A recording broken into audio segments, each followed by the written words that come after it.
Rodeo, and straws for lake and recreation time. Don't forget, Hatman Jack's has sun protection for the yard, garden, or golf course. With a hat for every budget, make yours from Hatman Jack's at the Clock Tower in Delano. This is a Steckline communication station, K273CX, FM 102.5, and AM 1480 KQAM. Wichita proud.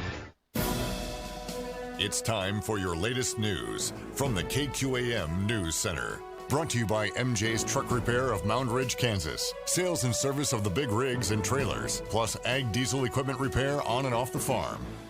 I'm Stephanie Austin. A member of the Wichita State University men's basketball team has been arrested for domestic violence and other crimes. Wichita police records show that 21-year-old Teddy Allen was arrested yesterday near 21st and Rock Road. Cake News reports that Allen was arrested for criminal damage to property, battery, domestic violence, and other charges. Officers reported a 23-year-old woman accused Allen of battering her, damaging property, and taking property without her permission. Sedgwick County Emergency Management is working to try to determine how much damage the county saw from the heavy rains in May. Anyone in Sedgwick County that experienced damage to their home or business is asked to call 211 and make a brief damage report to the United Way of the Plains. Residents will be asked to give their name, address, and a brief description of the damage and answer 3 yes or no questions. Residents can also request assistance with the cleaning out of their home. It's time now to see what's going on in sports. Here's Doug Downs. The Kansas City Royals wrapped up the series last night with the Detroit Tigers in Omaha. The Royals got a 7-3 win to win the series, taking 2 out of 3 away from the Tigers. The Royals now start a 3-game series on the road with the Minnesota Twins starting tonight. 7:10 will be the first pitch. It didn't take long, but Eric Wedge put at least one piece of the puzzle together when it comes to his staff, retaining pitching coach Mike Pelfrey, of course, former big leaguer and Wichita State Shocker. Sammy Esposito and Director of Operations Scott Gurus will not return to the staff for Wedge. From the KGSO Sports Desk, I'm Doug Downs. You can't handle the truth. Hi, this is Phil Martinez at Phil's Coins. At the shop, we talk all the time about honesty and integrity. And in our shop, we've decided that honesty means nothing without integrity. So what I would tell you is that if you didn't bring your coins to Phil's Coins, honestly, you didn't get enough money for what you have. Come see us at Phil's Coins, 9344 West Central, or online at philscoins.com. Waring and Fiegel Optometry at 2121 North Tyler, number 302, has a selection of prescription sun eyewear that's so bright everyone can be wearing shades. Waring and Fiegel Optometry has the names in sun eye apparel that people seek. Prescription eyewear from Maui Jim, Oakley, Wiley X, Rudy Project, and even sunglasses from Amphibia. Squinting in this beautiful sunshine doesn't have to be a thing. What are you wearing? Waring and Fiegel Optometry, 21st in Tyler.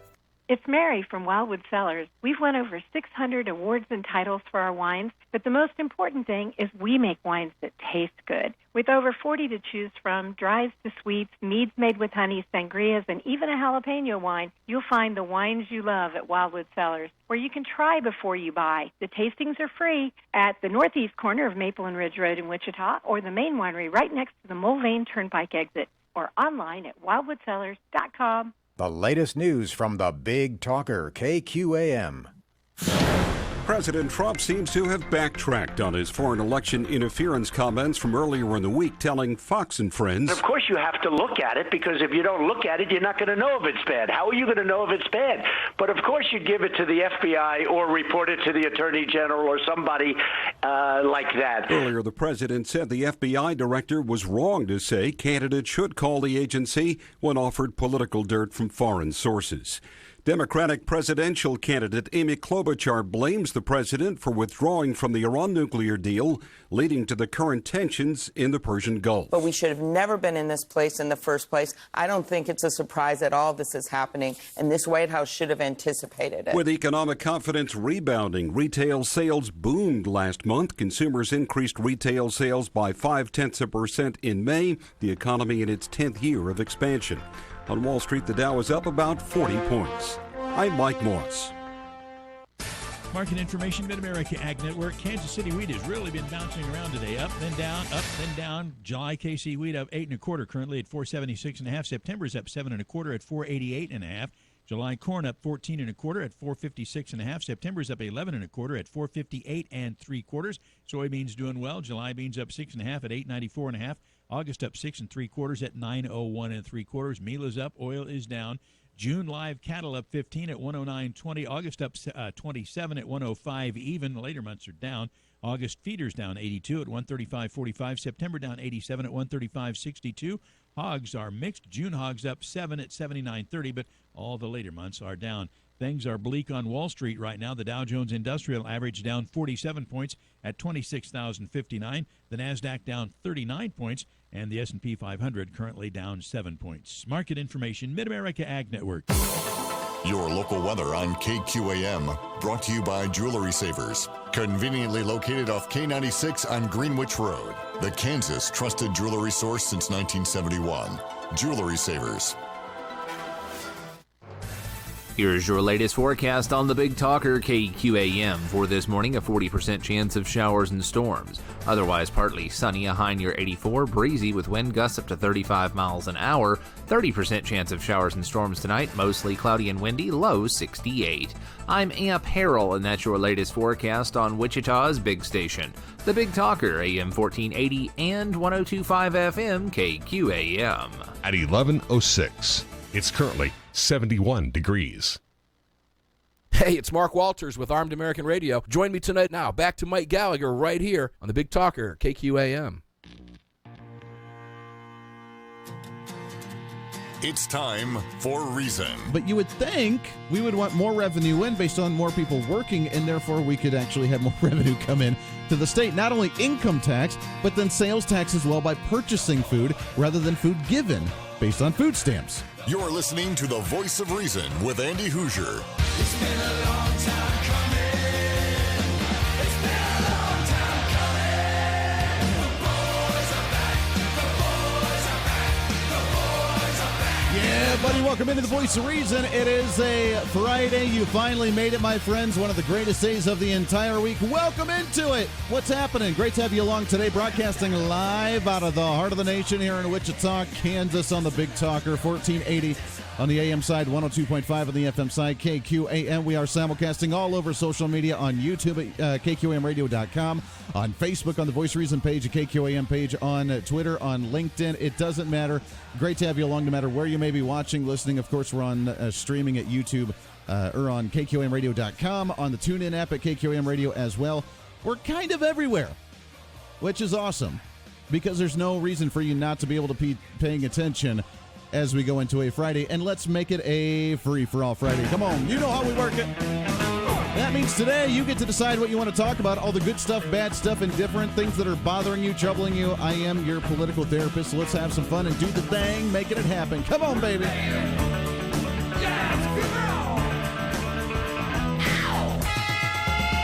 Baby, 316-721-8255, 316-721-TALK. If you want to join into the program, I want to hear from you today, as it is anything you want to chat about. We have so much to get to today, though, and I'm going to try and cram it. I say that every day, but it's true. It's true. It's sad that there is so much news out there that needs commented on, or at least our awareness or our education or our deceptive thoughts or our intellectual thoughts, or to break something down, because the news obviously isn't going to do it. A news headline is not going to solve your problems in any way. It's going to be us diving deeper into the issue. So we'll try and get to as much of it as we can today, but there is so much to happen. First and foremost, number one, happy Flag Day, because that is an extremely important holiday today. Number two, happy birthday, Mr. President. No, I'm not going to sing the song, but maybe we'll play it sometime on the show today, as it is President Donald J. Trump's birthday today. So happy birthday to the President of the United States on the same day as Flag Day, which means that this is one of the most patriotic days of the entire year. You kind of have to admit that. 4th of July, President's birthday with Flag Day at the same day. Coincidence? I think not. 316-721-8255. 316-721-TALK. We do have that. And because it is Flag Day, because it is the President's Day, President's birthday, I think that we should go into our patriotism that we love to do here on the show. We should do a patriotic salute. We should do a patriotic civics class on the flag because, listen up, if you are a young child that is no longer in school for the summertime, turn up the radio, crank it up today because we're going to do the civics class that you will not get in your civics class at school if you even do civics any longer. Maybe you have a government class, maybe you have a history class, maybe you have a whatever, but I guarantee you they're probably not teaching this any longer. I was taught this in my middle school. And at that time, I'm like, yeah, okay, whatever. I wish I would have paid more attention to it. But most students do not like to pay a whole lot of attention to the civics class on how to, what the flag actually stands for, what it represents, how to properly display it, how to properly fold it. That's not very boring stuff. It's important stuff. And I get excited about it. I love it. So we'll do a little bit of that today and touch on some of that and do our patriotic salute that we do each and every time here on the show. Also, though, big news. Let's get right into our Kansas update here, shall we? Today in Kansas. All right, I'm ready. The biggest story of the day that I knew was going to come out, I was hoping it was going to come out before the show. It came out just about an hour and a half ago, is the fact that the Kansas Supreme Court has finally made their decision on educational funding in the state of Kansas. And according to the Topeka Capital Journal, the Kansas Supreme Court has accepted the latest K-12 funding package. Now, what does that mean? Accepted? I mean, they like the money. They probably want more, but they like the money. Here's what the story says. And I want you to think about as we read about this. Now, there's not a lot of detail yet. They're coming out with more detail, obviously, here in the next couple hours and days. But as they do so, think about whether this is said and over and done, and we're never going to have to worry about it again, or whether this is the facade for them to say, yeah, it's cute for now. Let's see what's going to happen from here on. The Kansas Supreme Court on Friday ruled a $90 million appropriations to the public school system complies with a clause in the Kansas Constitution outlining the state's role in making a suitable provision for education of children. Now, number one, just that very first paragraph is absolutely wrong and incorrect. It is not just $90 million. It is $90 million accruing every single year on top of it, $90 million this year, and then that's the base, and then $90 million on top of that for the next year, and then after that, $90 million on top of that for the next year. So in total, for 3 years, that is $270 million. It is not $90 million, and the story fails to report that. But it is an accruing $90 million annually over the next 3 years. So that's false number one. Then they go into the nice little historical memoir of the journey that we had during this whole debacle and during the Republicans that refused to properly fund education because, you know, the money solves all the problems. And, you know, they do this. I love the news. I love the media. I love it because they don't even try to hide their bias here. They don't even try to hide their giddiness. They are giddy because the Kansas Supreme Court, the black robe legislators, who are all about education funding, who love Alan Roop with a passion, who is the guy that's been heading up the legal team for the schools, getting, you know, hundreds of thousands of dollars of your taxpayer money that they've used to hire him to sue us for more money. They love them, and they love Governor Kelly as the education governor that she ran on. She rammed through this $90 million increase into our budgets. It's going to be a 7 to 9% increase on our state budget for the next couple of years, accruingly, again, on top of each other, back-to-back sort of thing. That's going to be ongoing now for the next 3 to 4 years. Plus whatever else we have going on that's going to be from there. What they're going to do is they're going to retain power, retain control, monitor the situation, and in 3 years when it runs out, then they're going to say, you know, we really need to have more money. You know, we really need to do some type of inflation again because we didn't do it this year, and therefore we need more money. This is not over. But they had to make this. And look, the predictions that we made on this show were absolutely correct. We guessed it. Dan Hawkins guessed it. Leo Delperdang guessed it. Brenda Landwehr guessed it. Renee Erickson guessed it. All of them said, yeah, you know what? They love Governor Laura Kelly. They're going to say this is adequate funding for now. They're going to retain the power. And then in a couple of years, they're going to say, you know what? We need inflation. Again, we need to raise it up just another level. But right now, we're going into an election year. This solidifies the quote-unquote Democrat victory in education funding, that Governor Kelly swooped in. She was the saving grace of the state. We've been struggling with educational finance for years. She waltzed in, and they did give a little bit of credit to Governor Collier, because remember, Governor Collier in his 1 year as governor did end up increasing financing as well. And that was the year where they're like, well, that's nice, and we'll keep the schools open. We'll be giving. We'll be charitable. We'll let you keep the schools open, but it's not going to be enough, and you need to reconvene again next year. That's what they did with Governor Collier. And Governor Laura Kelly walks in, and she walks into the governor's office, and she says, I am the education governor. I will solve this crisis. Actually, she said it more like a... All right, here we go. Yeah, but nonetheless, you get the picture. I will solve this. This will be the number one priority. I don't care if I harm the teachers based on their capers and their pension plans. I don't care if we try to expand Medicaid and we can't afford it and we have to raise everybody's taxes. I don't care if we have to increase taxes on evil corporations and companies, and we have to increase sales tax, and we have to increase income tax. I don't care what it costs. We will charge no matter what. And she walked into the governor's office with the halo above her head and said, I am this education governor, and I will solve this problem. And whatever the Schools for Fair funding wants, we will give them, because that will be adequate for the time being until we need more later on. And she got it, because she got that budget. She got the recommendation. It said $90 million increase for the next 3 years to compensate for inflation, because last year, under Governor Jeff Collier, it was enough for now, but then we had to catch ourselves up based on inflation. And that's what the entire argument was, remember? Remember that?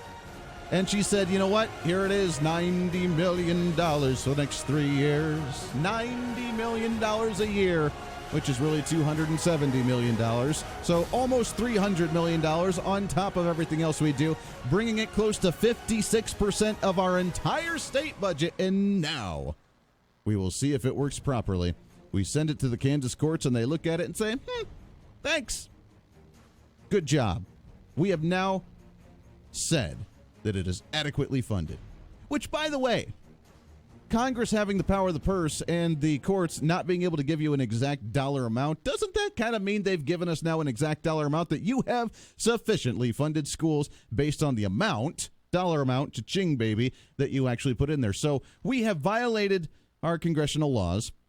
We have violated our government laws by telling you that now you have put a dollar amount to it, and we find that adequate, and therefore we have told you by default that the amount of money, dollar amount that you have submitted is proper, and therefore we have told you what that dollar amount actually is. By default, we have done that. Therefore, we have broken the law. They don't really care, but they couldn't turn their back on Governor Kelly. She walked right in and said, this is what I'm going to do, and I'm going to give them whatever they want. And the first report comes out, says $90 million. That's all great, hunky-dory, let's do it, stamp of approval. Then the Schools for Fair funding, they realize, they're like, oh, mon Dieu. We just walked away and we could have got a whole lot more. And that's when they came back and said, no, we don't actually like this. Even though we offered this bill and offered this amount, now we saw the error of our ways and we want $300 million a year, not $90 million a year. So they actually still fought it after she took their recommendations from the beginning of the session. They still fought it, and they said, no, we want $90 million a year just automatically increased without a cap for 3 years, but we want it continuously every single year, an automatic $90 million increase. Then we'll be satisfied. And luckily, at this time, the court said no on that one for now. But it's done in 3 years. So in 2 years, we have an election cycle next year. What are the Democrats going to do now? What are the Republicans going to do now? The mod Republicans have voted for this kind of thing. Is they're going to come out and say, look at this, we have solved the education budgetary problem. And no longer do we have to worry about the courts. The Democrats claim this is a victory. Governor Kelly claims this is a victory, and that's going to be their momentum going into election season for 2020. And as soon as the election is done in 2021, they're going to come back and say, well, now we're going into our 2-year budget cycle again. We've already done 1 year. We're going into our second year. 2022 is going to be our third year. We don't have any more increases in education. I'm concerned the courts are going to bring this back up. And Schools for Fair funding and every other organization, again, is going to come out and say, you know what, we have to reinstitute this lawsuit because now we're not seeing any more increases, and you guys, again, hate children. Mark my words, that's the prediction of the day.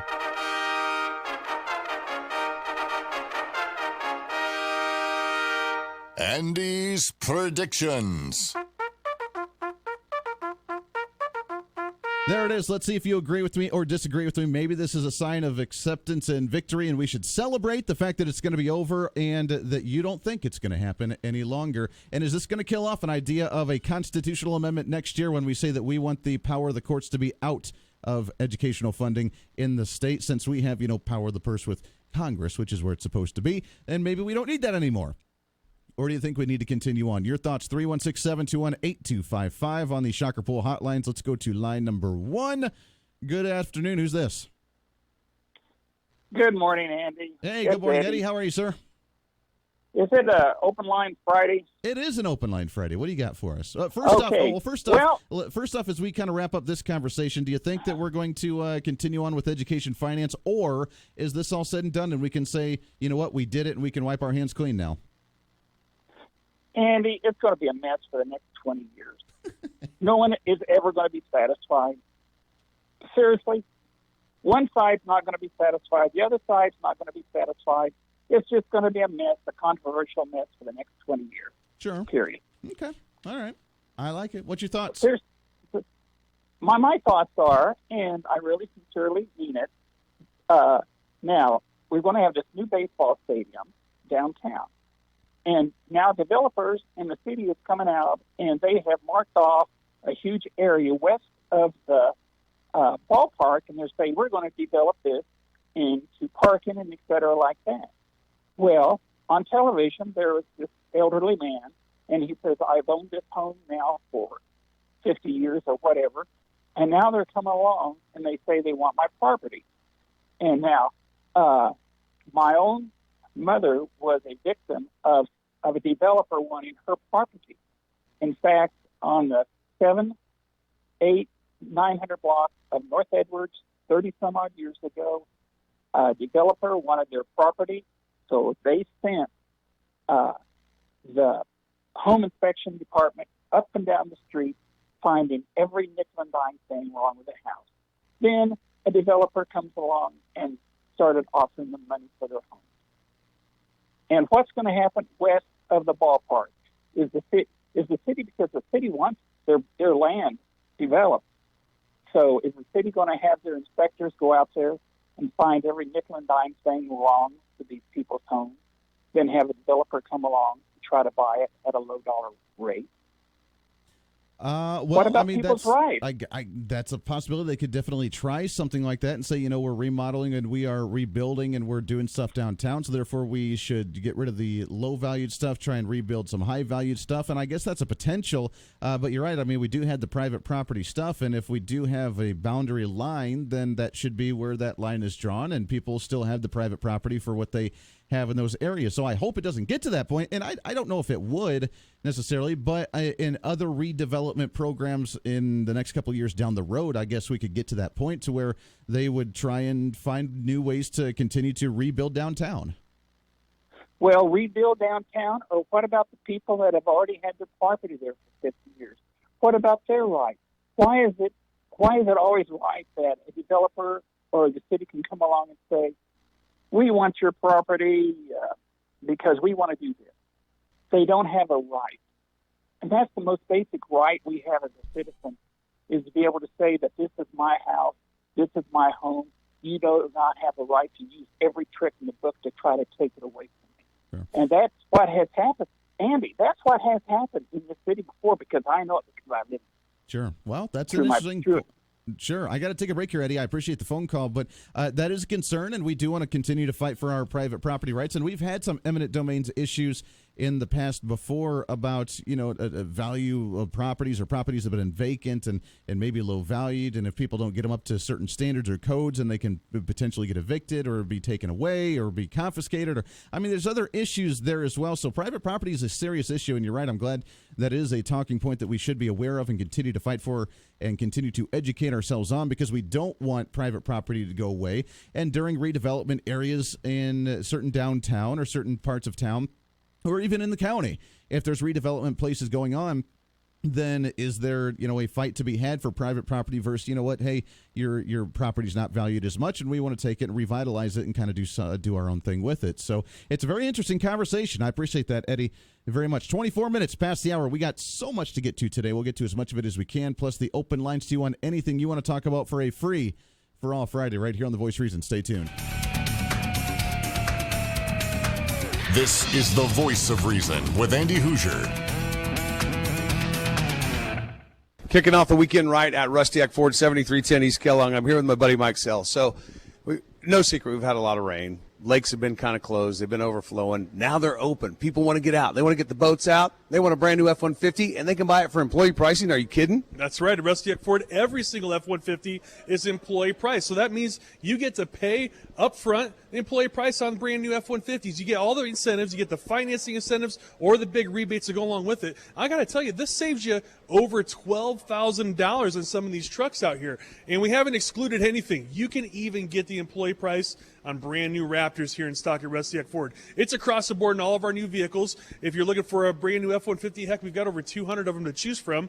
Two-wheel drive, four-wheel drive, extended cab, crew cab, all the way from the base model up to the loaded up limiteds. And like I said, even the Raptor, employee pricing across the board on everything. If you're looking for a car or SUV, Fusions, Fiesta, Focus, even Explorer, Escape, and Expedition, across the board, everything that you see here at Rustiac Ford is employee price. And it doesn't stop there either, because at Rustiac Ford, everything is on sale. We're having a huge slasher sale this weekend on all of our pre-owned inventory. Over 200 pre-owned vehicles all in one location, just about every make and model you can think of, with prices slashed to the rock bottom. And don't worry about money down. $0 down delivers here at Rustiac Ford. We even have financing options as low as 0%. And, oh, did I mention those prices on used vehicles? They start as little as $99. Not the payment. The price starts as low as $99. So get on out here this weekend at Rustiac Ford. Remember, price sells cars when you're working at Rustiac Ford. Not a high price, the lowest price you're going to find anywhere in the country. We're going to work harder than anybody to make sure you get the deal you're looking for, the price you deserve,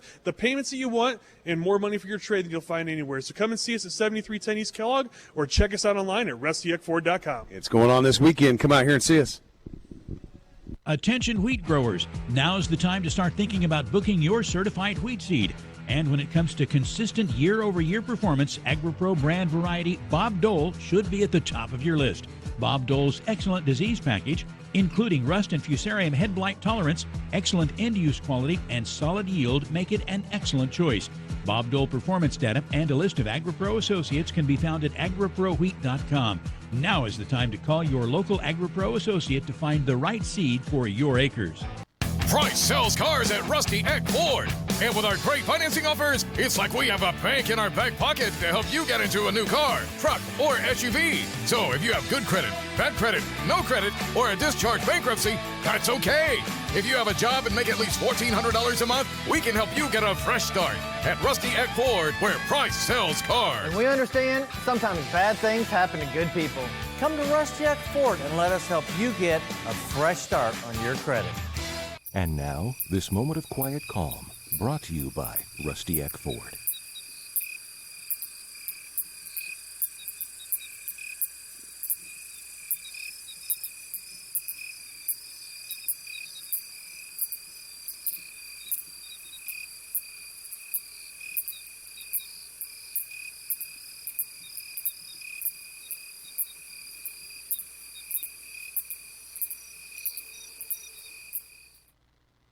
Hi, it's Brian Kilmeade. Join me live after your morning news right here on the Big Talker, 1480 AM and 102.5 FM, KQAM.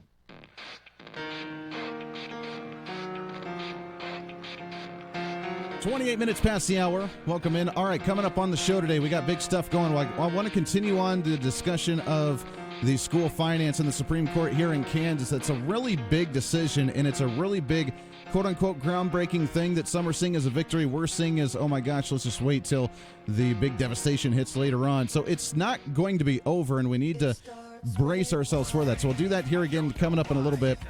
Also, coming up on the show today, I am really excited about our guest in about a half hour from now. It is Father's Day this weekend, and Karu Papritz is going to be joining us, author of the legendary Letters, Also talking about what it means to be a good father in today's times, as times have changed and throughout the ages, and how we can be the proper father and enjoy fatherhood today in the 2019. So we'll do that coming up at noon. Also at 1 o'clock, I am so excited about having this guest on the show. You can hear him frequently on Armed American Radio with Mark Walters, as he is the head of the Second Amendment Foundation. He's like one of the most singular, powerful guys in the gun industry today. It's Alan Gottlieb. He's going to be with us live at 1 o'clock, so we'll look forward to chatting with him in a bit as well. I'm so excited to chat with him the first time that he's going to be joining us here on The Voice of Reason, so get ready for that one. When we come back, we'll shift gears a little bit as we get into some good news and then some interesting discussion. We'll get your thoughts on all this and more, plus open lines for a free-for-all Friday today on The Voice of Reason, on a Friday, on a free-for-all Friday, right here on The Voice of Reason. Stay tuned.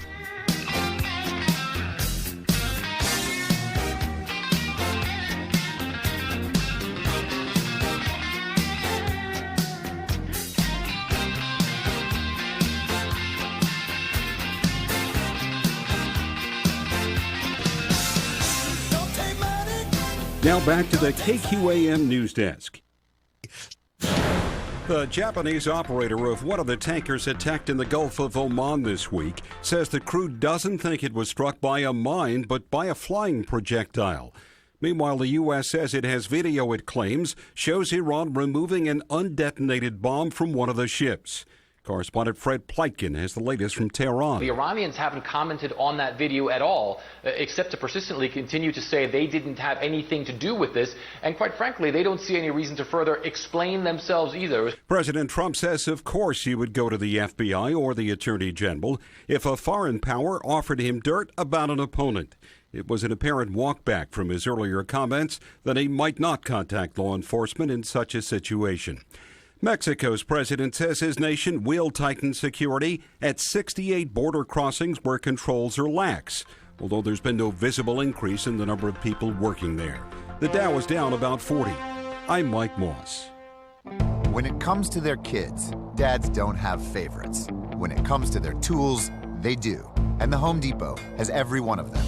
Top brands like Makita and DeWalt, exclusive brands like Ryobi, Husky, and Rigid, even Milwaukee, with an M12 12-volt 5-tool kit, now just $199. Today is the day for Do It, and for Dad, with the best selection of his favorite tools only at the Home Depot. More saving, more doing. Offer valid through June 19th while supplies last. At Indeed, we believe a resume is a great way to see an overview of a candidate, but you're not hiring a resume, you're hiring a person. That's why Indeed offers tools that help bridge the gap between a candidate and the resume, like skill tests, which let you actually see a candidate's abilities in action to make sure they're a good fit for the job. See beyond the resume with Indeed. Experience Indeed for yourself today and get a free sponsored job upgrade on your first posting at Indeed.com/promo. Terms and conditions apply.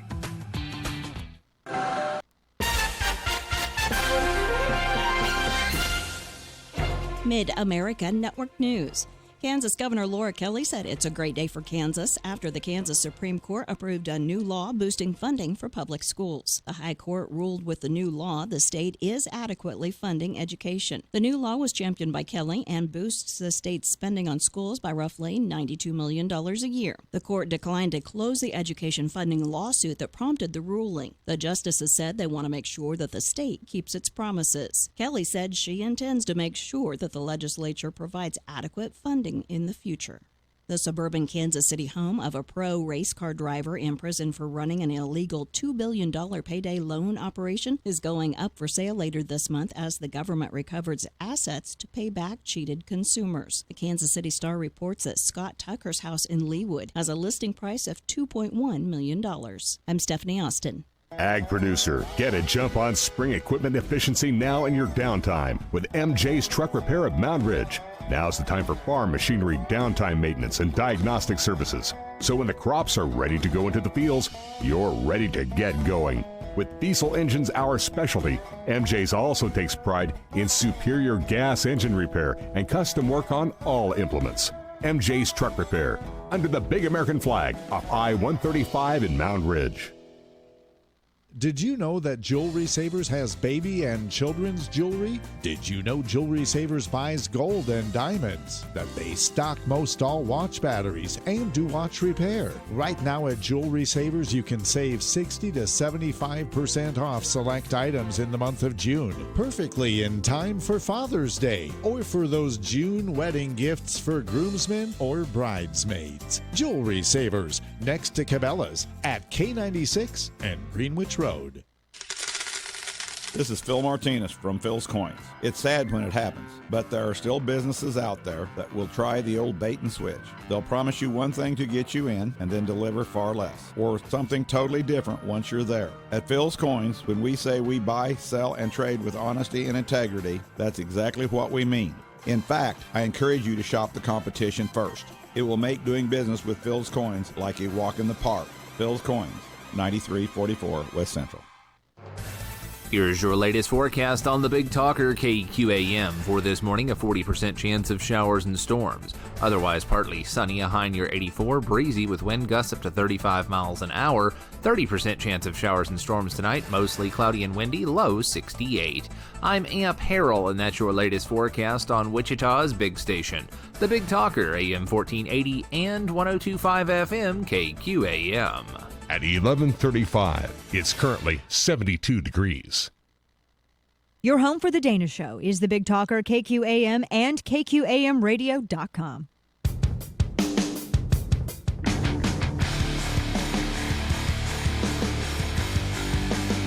Sometimes you just need an alpha male. I feed off this. I love this stuff. This is what gives me energy. Saying I'm going to do something, putting it out there for the world to see, and then going out and doing it. There's no better feeling in the world than that. And it's as easy as that. Say what you're going to do and go and do it. This is the Voice of Reason with Andy Hoosier. Yeah, buddy, this is the Voice of Reason. I am Andy Hoosier. Great to have you for the ride today on a Free-for-All Friday. You finally made it. It's a finally Free-for-All Fried Chicken Friday because that's the way we roll here on the Voice of Reason. Welcome in 316. Try and say that 3 times fast, by the way. 316-721-8255. 316-721-TALK. If you want to join into the Shocker Pool hotlines, we'd love to hear from you, as it is open lines on anything you want to chat about. But as you know, today is a Friday, a free-for-all, and also a Fried Chicken Friday. It's lunchtime, which means things are hopping pretty crazy out there at the Inman Harvest Cafe at 112 South Main Street in downtown Inman. But they also have, if you're obviously here and not in Inman for lunch, then you can still make it for their dinner buffet from 5 to 8 o'clock tonight as well. So let's do a check-in with Katie up at the Inman Harvest Cafe this afternoon. Shall we, Katie? Good morning. How are you today? Good morning, Andy. Happy Fried Chicken Friday. Happy Fried Chicken Friday. We made it. You guys are hopping already today. I hear the clanking and all the fun people out there, and lunch buffet is going on right now, which means you guys already got good stuff going. Yeah, we've already got all our lunchtime stuff out there. So today we're having, besides the fried chicken, we're having it's a vegetable bean casserole. Ooh. So it's got black beans, red beans, and then it's got carrots and onions and celery, and it's got a tomato type sauce, and then over the top of that, it's kind of like it's a cornbread topping on top of that. So interesting. yeah, so that's out there, and then we've got a tater tot casserole out there that's, just the traditional hamburger and green beans, and then a mushroom soup that we make from scratch, Sure. cheese, and tater tots on top of that. So I love those are the things we've got. Yeah, besides the fried chicken and the real mashed potatoes and the real gravies and it's real everything. Like real, yeah, real, not like real. box pretend stuff or government cheese kind of thing. I mean, this is like real stuff here. It's real live food for real live people. Yeah. I love it. And you guys also have, obviously the fried chicken that's out there right now for the lunch buffet. You have the breakfast stuff that's, the chicken and waffles and all that good jazz. Also tonight, the roasted beast is still sitting there simmering and cooking, is it not?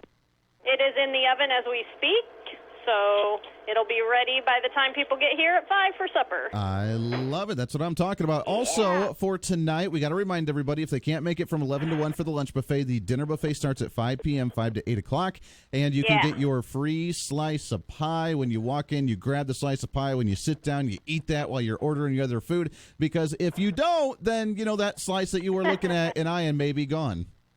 It could be. You could be eyeing the same piece that the next guy's eyeing. So you better just grab it while you can. That's right. You can sit it on your table and then go and get the rest of your food. So I like it. use yeah. it to claim your table. That is true. You get to claim the table with the piece of pie, and I'm still waiting for the pie UFC rounds that are going to happen when that potentially could happen. So you never know. You never know. You never know. It could happen. But today we've got banana split, peanut butter, chocolate, sour cream raisin, coconut, cherry, and pecan. And then Nick was working on something, but I couldn't. I was too busy to figure out what it was. So there's another one out there, but I don't know what it is. A surprise pie. I like it. Could yeah. be. Yeah. Yeah. Very good. Surprise stuff. Well, make sure to get out there. It's the Inman Harvest Cafe, 112 South Main Street, downtown Inman. Give them a call, 620-585-6925, or visit them, inmanharvestcafe.com, as you guys can keep rolling right along. Now, any other fun extravaganzas going on up in Inman this weekend, today or tomorrow as well, with the summertime? You know what? This is a regular weekend. There's nothing exciting going on. Just your regular small town adventures that you never know what you're going to get when you come down here. Oh, I like that. That's almost like a tourist attraction right there. What happens in the small downtown and when, yeah, I can see it. I can see it. You never know. I love it. Katie, it's the Inman Harvest Cafe. You guys enjoy your Fried Chicken Friday. Have so much fun. We'll check in with you again next Friday. All right, thanks. We'll talk to you later. Always a pleasure right there as they are running around crazy busy, and we love it, and we appreciate them here on the Free for All Fried Chicken Friday. Open line to you at 316-721-8255, 316-721-TALK on the Shocker Pools hotlines. Here's some good news for you. I want to give you some good news going into the weekend. Starting on Monday, right after Father's Day, there is going to be a TV channel, and we teased this on the morning show this morning with John Ripe, but KWCH is going to be starting to do the end-of-day broadcast of the Star-Spangled Banner every day starting on Monday. This is great news. This is good stuff. I mean, I don't remember the last time they've done something like this. Now, I don't know how many of you will be able to watch it because it's going to be at the end of their broadcast day that is at 3:58 a.m. So it's going to be at 4 o'clock in the morning. You'll probably be waking up at that time as opposed to going to bed at that time. But they are doing it, and I want to give a huge shout-out to KWCH for putting on the Star-Spangled Banner at the end of every day's broadcast. I mean, that's phenomenal. When was the last time that's happened? The fact that we have, the 24-hour broadcast cycles and the fact that we don't usually do that anymore at maybe like midnight or something, it doesn't happen anymore just because before, and I was not aware of this at that time. I was too young, or I wasn't even here. I don't know when they started it, in the 80s, I believe, when they kind of did the network 24-hour broadcast kind of thing. So I was not around for that time when they would used to play the Star-Spangled Banner at the end of the night, midnight, 1 a.m., 2 a.m., whatever it was. Boom, it played it, and then it went static and went shut off. Now, obviously, they're not going to shut off at that time, but as their end of broadcast, quote-unquote, at 3:58 a.m., they will be starting on Monday night playing the Star-Spangled Banner. That is amazing. Thank you for that, because that is definitely needed in our society, is it not? Bringing back patriotism is not a bad thing, and I know they say during the Donald Trump time that, it's those nice little nationalists, right? Yeah! And that's what they always try and argue. But we need patriotism again. We need to show that we love the American flag. We need to show that we appreciate what this nation does. Not necessarily the government, not the elected officials, but the nation itself and the symbol that it represents and what we stand for and what we fight for each and every day. We need to bring that back because now there's arguments internally, even from within the Republican Party, even from within the Christian sect, Republican Democrats of religious organizations that are now balking at the idea of having to say the Pledge of Allegiance or do any type of tribute to the nation or showing their pride for the nation. And that's something that's very, very concerning. If you don't love your country, how would you ever fight for it? Why would you ever want to defend it? And why would you ever want to preserve what it actually stands for, right? I mean, that's a valid question, is it not? If you don't care for your country and think that, yes, again, like I say this all the time, I am a nationalist. Not nationalist as in you're an evil like Nazi and a right-winger as in like a, Nazi member, racist, whatever, because that's not the definition of nationalism. Nationalism being patriotic in the sense that you believe your nation is the number one above any other nation on the face of the earth. Do we have issues? Yeah, we do. Is ours still better? Yeah, totally. It's the hometown team, baby. I ain't rooting for anybody else. I think other nations are cool. I would go and visit other nations. I have my heritage, obviously, from other nations, but I'm an American. And I love America more than anything else in the world, and that's going to be what I defend. Not the government, nor what we stand for, nor what we do at times, but I love the nation. You love your kids when they make mistakes, right? I mean, that's a great metaphor to put it in. I mean, isn't it? Oh, America, we had slaves, and we didn't let women vote, and we just abused people, and we have this racism that's intertwined in our society and our culture, and give me a break. Give me a break. If you have children or grandchildren, you know this. You love them no matter what, even when they make that mistake. Even when you tell them not to do something and they continue to do it, and they watch you out of the corner of their eye to wait for your reaction because they know what they're doing is wrong, but they're testing that boundaries and that limits. Yeah, that's our nation. The country is our baby. We love it. We will never leave it. We love it more than anything in the world. And you know what? We have people that are elected that we agree with. We have people that get elected that we don't agree with. We pass bills that we like. We pass bills that we don't like. And in general, what the government and what the people in the country do isn't necessarily the best thing, but the symbol and the idea of this nation always stands firm. And as long as we preserve that, we understand it, we hold it up, and we praise it, and we support it, and we defend it, it will never go away. But now we're seeing it. We're starting to see that slide just a little bit. Even Republicans saying, oh, you know what, I don't want to say the Pledge of Allegiance. Well, why not? Religiously. I saw a piece that came out, I don't know when this came out, and this has been floating around for a while, but this one's kind of interesting, and said that Christians should not be saying the Pledge of Allegiance to the United States in any way, shape, or form. They should not give allegiance to the nation. And they give two reasons why. Number one, Jesus directly and without any qualifiers condemned making an oath to anything else for any reason except for him and heaven and God. And therefore, some say, you know what, you should not say an allegiance and pledge yourself to the nation at all. Now, I see that a little bit differently because we are a nation that are built on Judeo-Christian values. We are a nation that has liberty and private property and the rights for everybody to believe what they want to say what they want to say, and support and believe anything they want to. And the only reason we have those rights is because of a nation that's built on Judeo-Christian values. And if we do not support the nation and pledge to that nation and the fact that we love this nation because of those rights that we have as an individual, then they will go away and we cannot practice religion as we so deem necessary as an individual in the nation, right? I mean, if we don't have the nation, go to a Middle Eastern country and see how well you can practice your own religion. Go to China and try and say you're a Christian. Go to Africa and say that you're a Christian and see how well that works for you. The reason we love our country and we defend our country and we pledge to our country is not because we're putting country over religion or over God, if you believe, but it's simply because of the fact that this nation, unlike any other nation, allows you to practice any religion you want to, including Christianity, because of the rights that we are protected because of this nation. And in order to protect that, we need to continue to defend it. And we need to pledge to it and say that we love this nation. Number two, they say Jesus also teaches that men cannot serve two masters at the same time. And no one is ever questioning that in any way, shape, or form. In my humble opinion, it's God, country, family. That's it. God, country, family. And that's what it's all about. Yes, nothing else is above the country except for God. But then there is the country because we preserve that right to believe if we are religious or if you're not religious. It doesn't matter.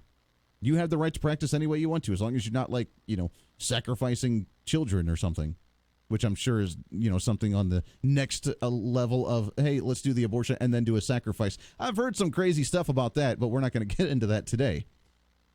But you have the right to practice any religion you want to in this nation because of the rights. And if we don't protect it, if we don't fight for it, and if we don't pledge to it, then we're going to lose it, and then it doesn't matter what you believe in because you're not going to be able to practice it in the way that you want to because it's going to be based on the state-run government, and that's going to be a dangerous position to live in. Is it not? So happy Flag Day to you, as I do pledge my allegiance to this nation, as I do it as a Christian as well, personally.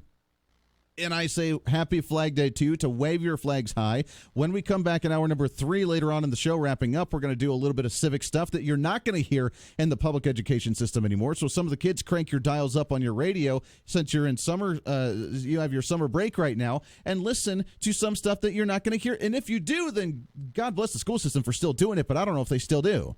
I don't know if they do or not. I'd love for them to do so. But we need to get back to civics. We need to get back to basics. We need to show our patriotism again, because all we hear in the media, all we hear from people in the streets, we have someone running for city council right now in the city of Wichita that refuses to stand for the Pledge of Allegiance. Think about that for a second. Elected officials or potentially elected officials that refuse to stand for the Pledge of Allegiance because they don't want to pledge to this nation, but they want to represent it. They want to represent the symbol of America. They want to represent the great factors of America. They want to represent what this stands for, but they don't want to pledge to it. I don't trust them, and I will never vote for somebody that does not stand for the Pledge of Allegiance. Personal opinion. Maybe you disagree, and I'd love to hear from you if you do disagree. 316-721-8255, 10 minutes to the top of the hour. Stay right here on The Voice of Reason. The Voice of Reason with Andy Hoosier. Hey, it's another great Friday. We're hanging out here at Rusty Eck Ford. Why? Because it is the weekend, Mike Sell. That means that the discounts are big. And am I getting this right? I'm a regular human Joe Blow, but I can come in here and buy a brand new Ford for the same price you and your employees buy it for? That's right. We've got employee pricing across the board on every new Ford we have in stock. So if you're looking for a Fusion or a Fiesta, maybe an Escape or an Explorer, the full-size SUV Expedition, even the F-150. And, oh, don't forget, with those F-150s, they've got Raptors, too. We're even doing it on the Raptor. Every single new vehicle on the lot, you're going to come in and get employee pricing right up front. There's no reason to haggle. Just find the best color, the best options and equipment, and you're going to get the employee pricing up front. And, oh, by the way, you still get to keep all the factory incentives, all the financing incentives. Anything that's there for you is yours to keep. Employee pricing on everything on the lot. And I got to tell you, here at Rusty Eck Ford, we don't just stop there. We've got slasher sale going on all of our pre-owned vehicles. Over 200 pre-owned vehicles to choose from, and every single one of them is priced at rock bottom. Heck, I got to tell you, prices start as little as $99. That's not a payment. That's a price. Get on out here to Rusty Eck Ford. The sale's going on right now here at 7310 East Kellogg. You can jump online at rustyeckford.com and check out all the inventory, see the employee pricing, take advantage of the savings, but get on out here and see us so you can have the first choice of the inventory and drive home happy in your brand new Rusty Eck Ford. Hey, remember, at Rusty Eck Ford, price sells cars. Find them online at rustyeckford.com. Hi, this is Blake Davis from Davis Liquor Outlet. Check out our great everyday deal on Bud and Bud Light 24-pack 16-ounce cans, just $20.99. And more coupons online at davisliquoroutlet.com. Each store independently owned and operated, excludes 31st and Meridian location. The Kansas Wheat Innovation Center in Manhattan is rediscovering ways to get improved varieties and new genetics in the hands of farmers faster. Grower-led and checkoff-funded research initiatives are bringing about positive change. This grassroots leadership provides a strong voice in Topeka and Washington, D.C. Kansas Wheat Commission and Kansas Association of Wheat Growers, farmers investing in their future and yours. Log on to rediscoverwheat.org. Wildcat fans, be a part of the new era of K-State football with head coach Chris Kleiman. I'd be so jacked to be the next head football coach at Kansas State. There's a great tradition of excellence at Kansas State, of character, of integrity. Those things are not going to change. Tickets are on sale now for all 7 K-State football home games. Visit KStateSports.com or call 1-800-221-CATS to reserve your seats today. Laying it on the line every dang day. You win that dang day. Hi, this is Blake Davis. And this is Brian Davis. And we've got these summer specials at Davis Liquor Outlet. Seagram's Gin, 1.75 liter, $17.49. And Tito's Vodka, 1.75 liter, $29.99. Davis Liquor Outlet. Each store independently owned and operated, excludes 31st and Meridian location. This is Alex Jones, and you're listening to The Voice of Reason with Andy Hoosier on the Big Talker, KQAM.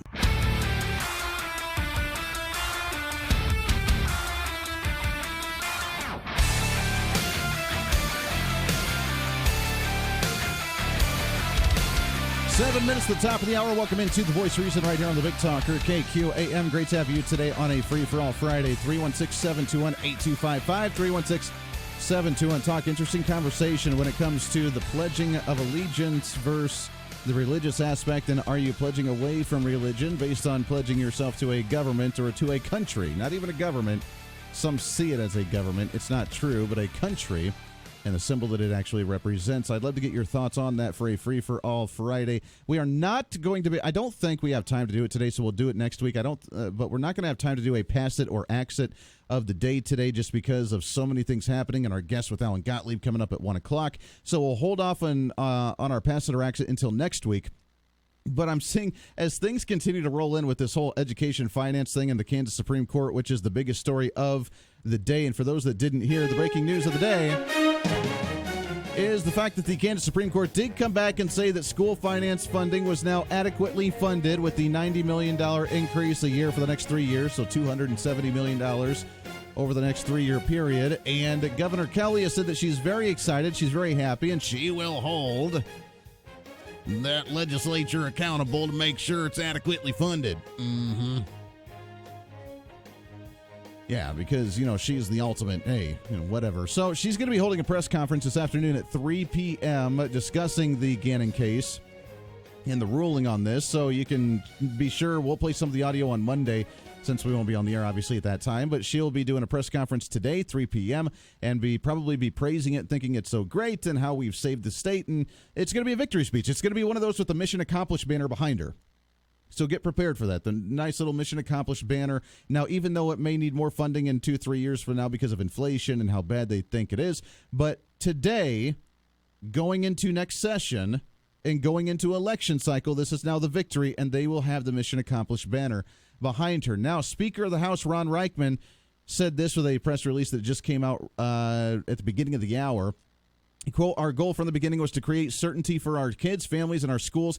It would be a relief if today's decision did that and ended the decade-long cycle of litigation. But without a stable and balanced budget, the governor's plan is built upon an empty promise. No one can show how the state can pay for the plan in today's decision without cutting $693.7 million from other core services or a massive $693.7 million tax increase. Our kids and our schools deserve better than empty promises." It's true.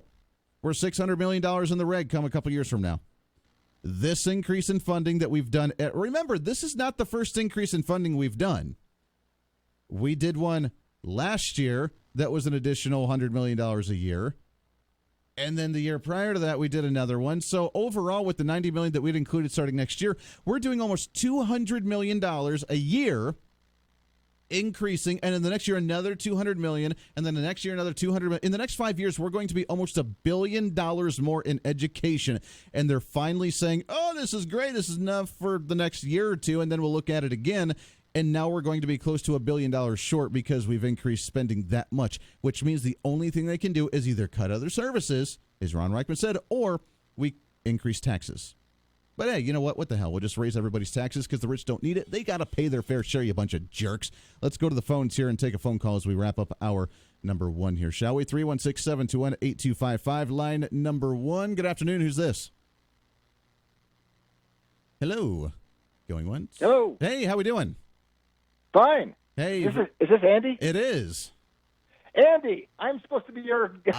You're the guest for the next hour. Absolutely. I tell you what, hang on the line here. We'll get to you as soon as we come back in hour two. See, next guest here coming up. When we come back, I'm so excited as we shift gears a little bit from, and we'll continue to discuss this educational finance bill from the Kansas Supreme Court and what the governor's going to be doing with her statement coming up at 3 p.m. today. We'll play the clips on Monday when we come back, but we'll reconvene with this because the Kansas Policy Institute has also come out with a statement on this and what it's going to look like, as they've shown numerous times before. And also we have the little green book, and we'll show you and give you a copy of that here a little bit later as well. But that money, no matter how much you throw at it, means absolutely nothing into the public education system. It's how you actually use it instead of just the amount that you throw at the wall and see what sticks. So we'll get into some of that coming up in hour number 3 as well. But I want to shift gears because, as you know, on Sunday is Father's Day, which means it's going to be a great Father's Day weekend for everybody to get out and celebrate and have some fun. And we're going to talk about how you, in a crazy time in the world today, can be a good father. which is very difficult, isn't it? It's very difficult to be a guy all around today with the whole #MeToo movement and with young adults and being in college and with the kids, trying to, and then of course the toxic masculinity. No toxic masculinity in today's time. So we'll talk about all that coming up in hour number 2 with our next guest, which I'm really excited to have on the show and talk about Father's Day. Also in hour number 3, Alan Gottlieb, president of the Second Amendment Foundation, kind of a big deal. He'll be joining us as well to talk about the latest shooting in Virginia Beach, and will any kind of gun law prevent those types of shootings out of the blue? We'll do that and more coming up. This is your show. It's time to speak up, speak out, speak loud, speak proud, speak the truth, and always speak some reason. This is The Voice of Reason. Hour number 2 coming up. Stay here.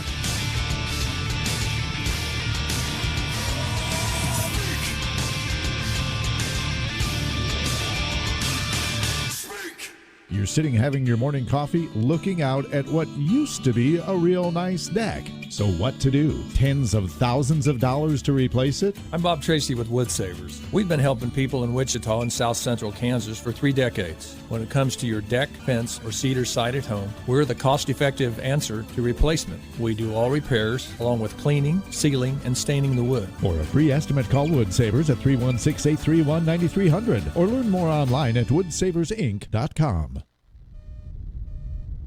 I can't believe it. That Philip brought his little brother on our mission into orbit. How long until we get there? How long until we get there? How long until we get there? No, I can't believe how easy it was to save hundreds of dollars on my car insurance with Geico. What's this button do? What's this button do? What's this button do? What's this button do? Don't touch that. Believe it, Geico could save you 15% or more on car insurance. This is a Steckline Communication Station, K273CX, FM 102.5, and AM 1480 KQAM, Wichita Proud. It's time for your latest news from the KQAM News Center. Brought to you by Phil's Coins, Kansas's largest coin dealer at 9344 West Central. Phil's Coins, buying, selling, and trading with honesty and integrity. I'm Stephanie Austin. Wichita fire officials are urging residents to test their smoke alarms monthly after 2 fires in 2 days. A 6 a.m. fire yesterday at a home near Pawnee and 127th Street was caused by a cigarette discarded in a plastic trash can. 6 residents evacuated safely thanks to a smoke alarm. There were no injuries around 2 this morning after a fire at a home at 1218 South Stony Brook Circle. The home did have a working smoke alarm. The fire was blamed on unattended cooking and caused $130,000 in damage. Wichita police say that 106 guns have been stolen out of vehicles so far this year, and several of them have been used to commit other crimes. Police said that more than 2,400 car break-ins have been reported for 2019. Some of those vehicles had weapons inside. Authorities say it's not isolated to one area of Wichita. It's happening all over the city. Law enforcement recommends you take your belongings inside. Here's Doug Downs with the sports. Last night in Game 6 of the NBA Finals, it was the Toronto Raptors getting the win and taking home the championship, 114-110. And Fred VanVleet found the ball in his hands more in crunch time than anybody else in the series. VanVleet finished with 22 points last night, a career high, including 12 points in the fourth quarter. When asked, VanVleet said it's just what he does. That's what I do. That's what I do. That's what I work for all summer. Had the confidence in myself. My teammates had the confidence in me. And Kawhi can't take all the shots. So from the KGSO Sports Desk, I'm Doug Downs. When it comes to cleaning homes, dust, grime, and soap scum don't stand a chance when a team of highly trained dirt assassins from the Maids hit the scene. Ruthlessly efficient. Trained in a 22-step process perfected through years of practice by the Maids. These masters of messes have only one motto: we fight dirty. Call now for a free estimate and schedule every other week service. Call the Maids, 316-832-9058, or visit maids.com. Price sells cars at Rusty Eck Ford. And now only at Rusty Eck Ford, employee pricing on every new Ford car, truck, and SUV in stock. Not one, not two, but every new car, truck, and SUV in stock discounted to employee prices. Plus, you keep all incentives. Employee pricing plus incentives only at Rusty Eck Ford, where price sells cars. You know what? Price really does sell cars. You're right, Kyle. But it's our award-winning customer service that keeps them coming back. Come see what's going on. RustyXFord.com. Prices plus tax and fees. All rebates to dealer. Employee pricing equals Ford supplier pricing. To receive Ford credit rebate, must finance with Ford credit with approved credit. Purchase from dealer stock on or before 6/30/19. And now, this moment of quiet calm. Brought to you by Rusty Eck Ford.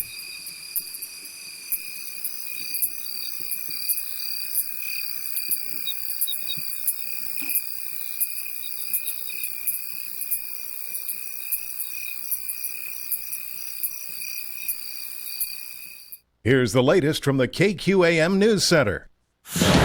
The Japanese operator of one of the tankers attacked in the Gulf of Oman this week says the crew doesn't think it was struck by a mine, but by a flying projectile. Meanwhile, the U.S. says it has video it claims shows Iran removing an undetonated bomb from one of the ships. Correspondent Fred Pleitkin has the latest from Tehran. The Iranians haven't commented on that video at all, except to persistently continue to say they didn't have anything to do with this. And quite frankly, they don't see any reason to further explain themselves either. President Trump says, of course, he would go to the FBI or the Attorney General if a foreign power offered him dirt about an opponent. It was an apparent walkback from his earlier comments that he might not contact law enforcement in such a situation. Mexico's president says his nation will tighten security at 68 border crossings where controls are lax, although there's been no visible increase in the number of people working there. The Dow is down about 40. I'm Mike Moss.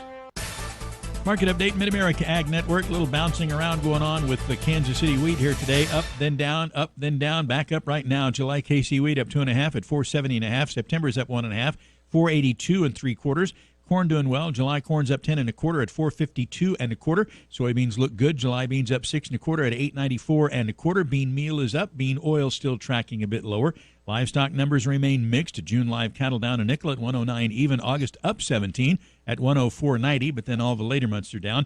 Feeder cattle are lower all the way across. August feeders down 95 at 132.27. September down 87 at 135.62. So got some issues with cattle. Hogs remain mixed. June hogs up 7 at 79.30, but July hogs and the later months all down by more than $1. July hogs down 145 at 81.92. So mixed, mostly lower in the livestock complex. Market information from Mid-America Ag Network. Your local weather on KQAM. Brought to you by Derby Mattress. No dancing animals, no gimmicks. Your locally owned hometown mattress store at 105 South Baltimore in Derby. Here's the latest forecast on the Big Talker, KQAM. Partly sunny and windy this afternoon, high today of 83. Slight chance of showers and thunderstorms overnight, mostly cloudy, low of 68 with more gusty winds. Chance of showers and thunderstorms again tomorrow, otherwise mostly sunny, breezy at times with a high near 88. I'm Rich Summers, and that's your latest forecast on Wichita's big station, the Big Talker, AM 1480 and 102.5 FM, KQAM. Have a great weekend. At 12:06, it's currently 72 degrees. Like us on Facebook today at KQAM. This is the Big Talker, 1480 AM and 102.5 FM. It's time for Reason. But you would think we would want more revenue in based on more people working, and therefore we could actually have more revenue come in to the state. Not only income tax, but then sales tax as well by purchasing food rather than food given based on food stamps. You're listening to the Voice of Reason with Andy Hoosier. It's been a long time coming. It's been a long time coming. Yeah, buddy, welcome into the Voice of Reason, hour number 2 with the Voice of Reason, broadcasting live out of the heart of the nation here in Wichita, Kansas on the Big Talker, 1480 on the AM side, 102.5 on the FM side, KQAM. We are simulcasting all over social media with our video feed. Check it out, youtube.com. Find KQAMradio.com or find KQAM Radio on YouTube. Watch us stream live there as we are on Facebook Live as well. Facebook.com, find 1480 KQAM, find the Voice of Reason, all that good jazz. We're broadcasting there. We're on LinkedIn. We're on Twitter. Doesn't matter. Make sure to check us out. Welcome aboard. Great to have you today on a Friday. Let's make it a free-for-all Friday. What do you say? Come on. That means today you can talk about whatever you want to talk about, good, bad, or indifferent, anything bothering you, troubling you, as I am your political therapist. So let's have some fun today. What do you say? All right. 316-721-8255, 316-721-TALK. If you want to join into the program, we'd love to hear from you today.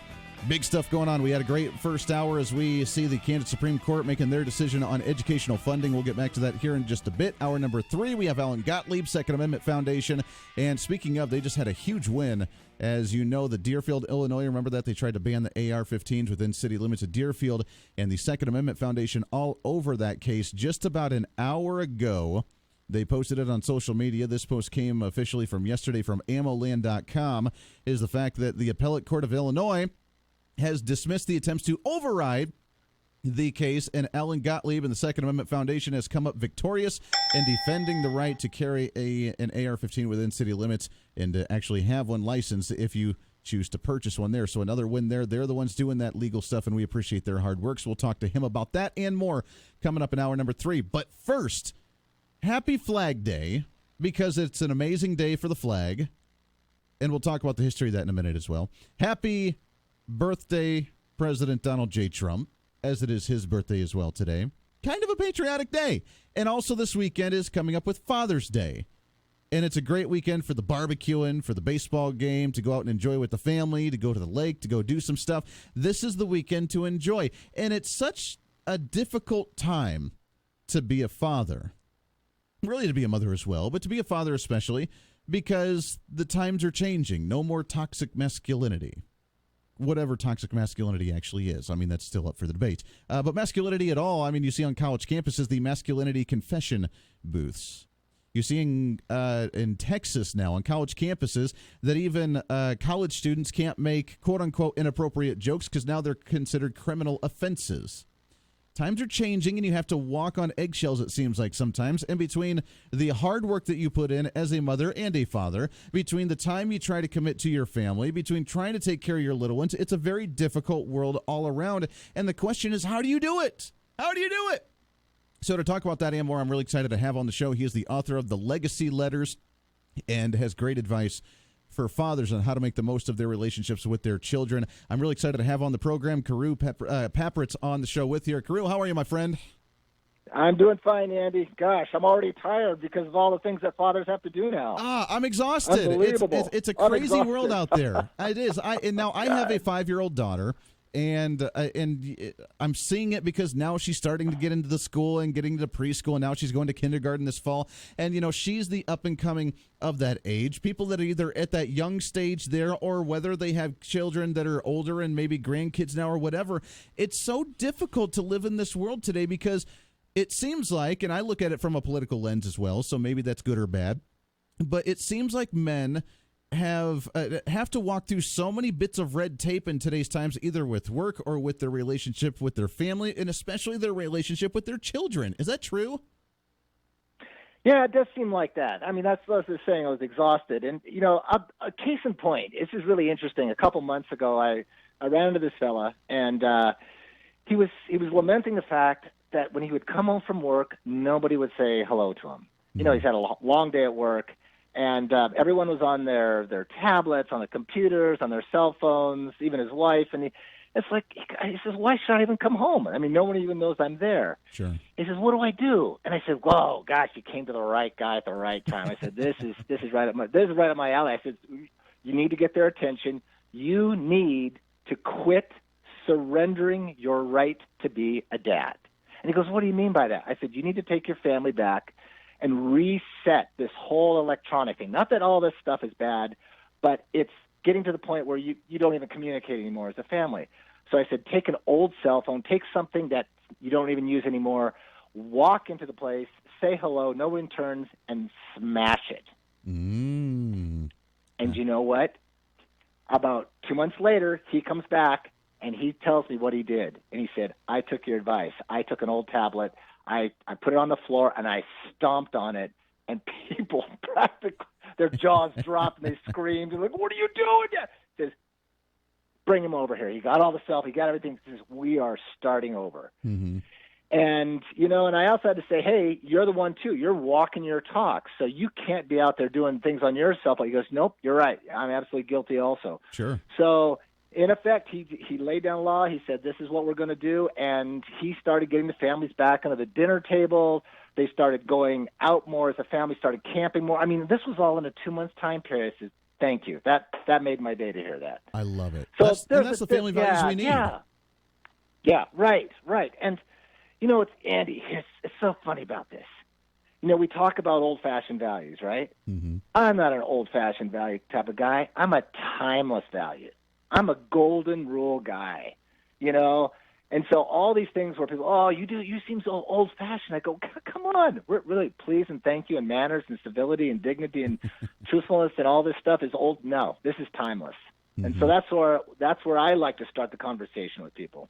I love it. Now, here's the question. How do you maintain that? As I mentioned, I have a 5-year-old, and I do get that now where I walk in the door, and she goes, Dad, Dad, and she runs up and gives me a hug every time I walk in the door at the end of the day, and I love it. How do you maintain that to keep that going as opposed to 5 years down the road, like she's in her room, and, oh, hey, I'm home, oh, hey, kind of thing? Because it's, as you mentioned, going into the teenage years, going into, the older times, I mean, that's going to change. I don't want to lose that because I kind of enjoy walking in and hearing the little pitter-patter of the feet and walking up to me whenever I walk in the door. Oh, yeah. No, true.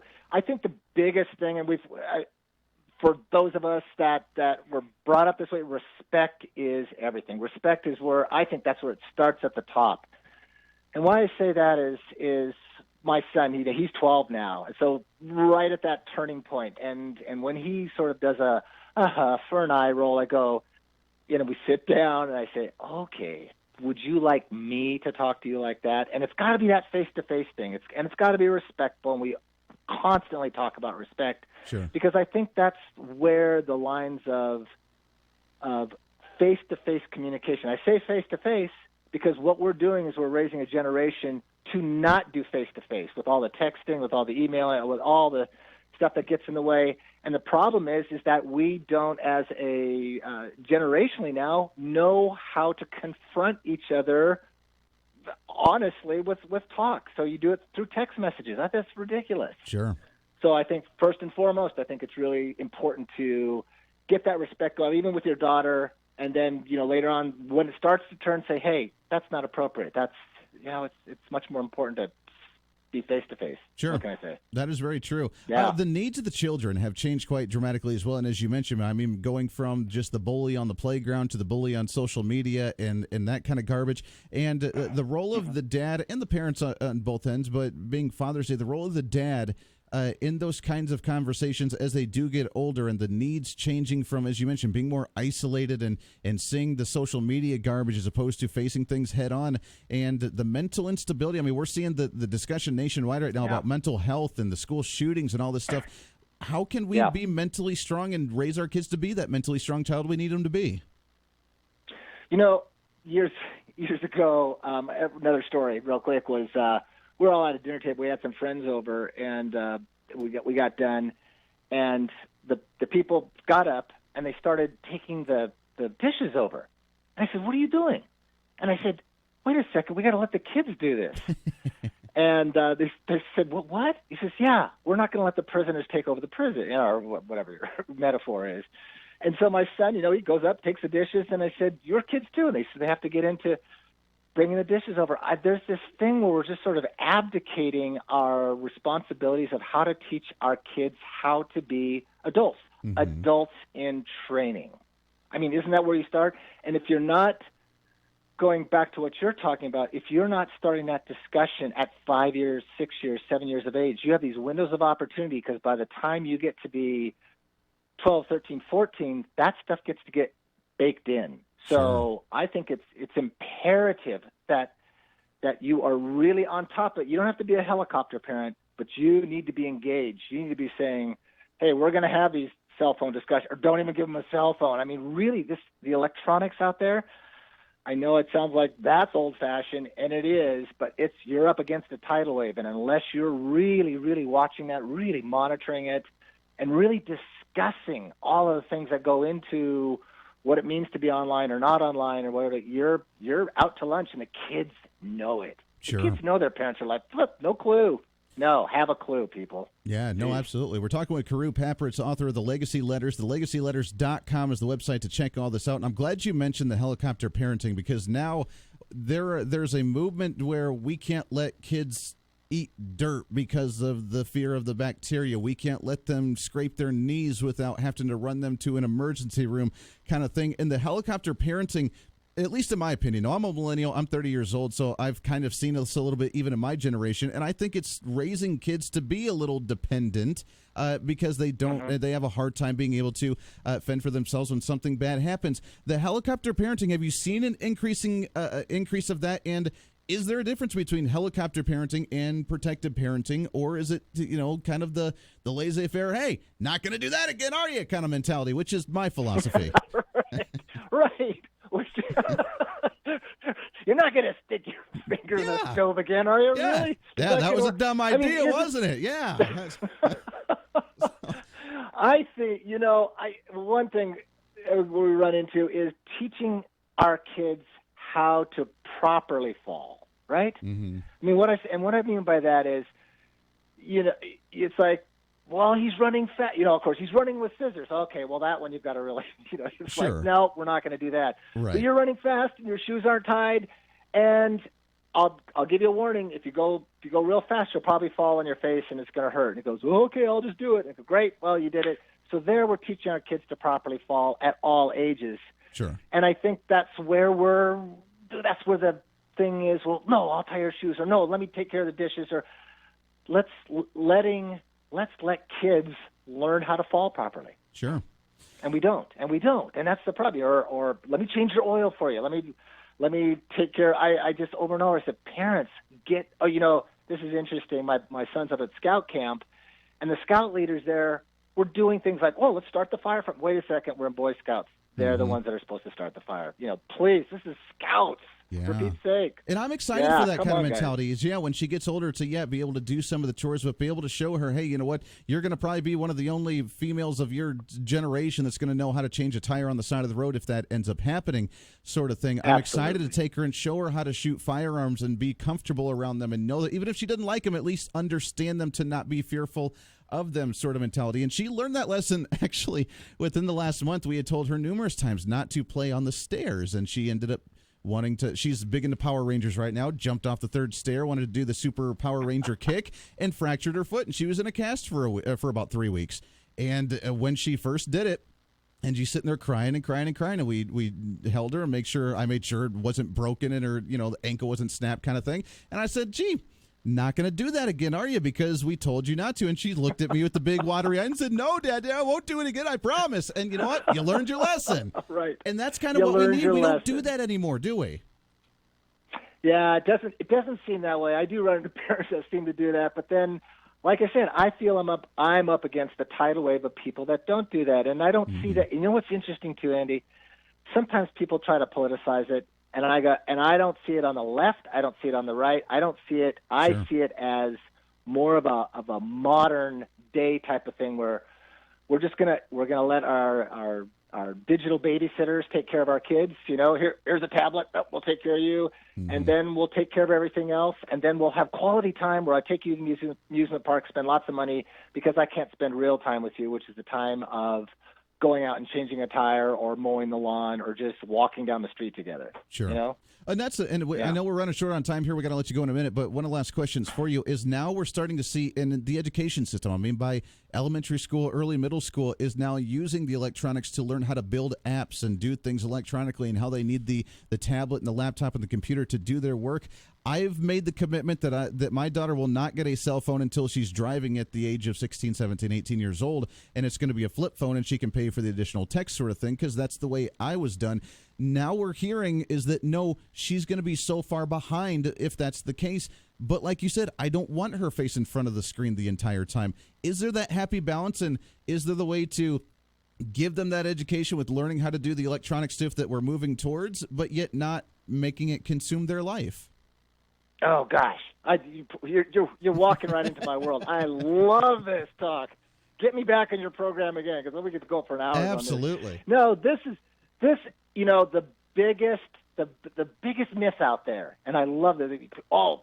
We're having computers in school. We need them because our kids need to learn to be on computers.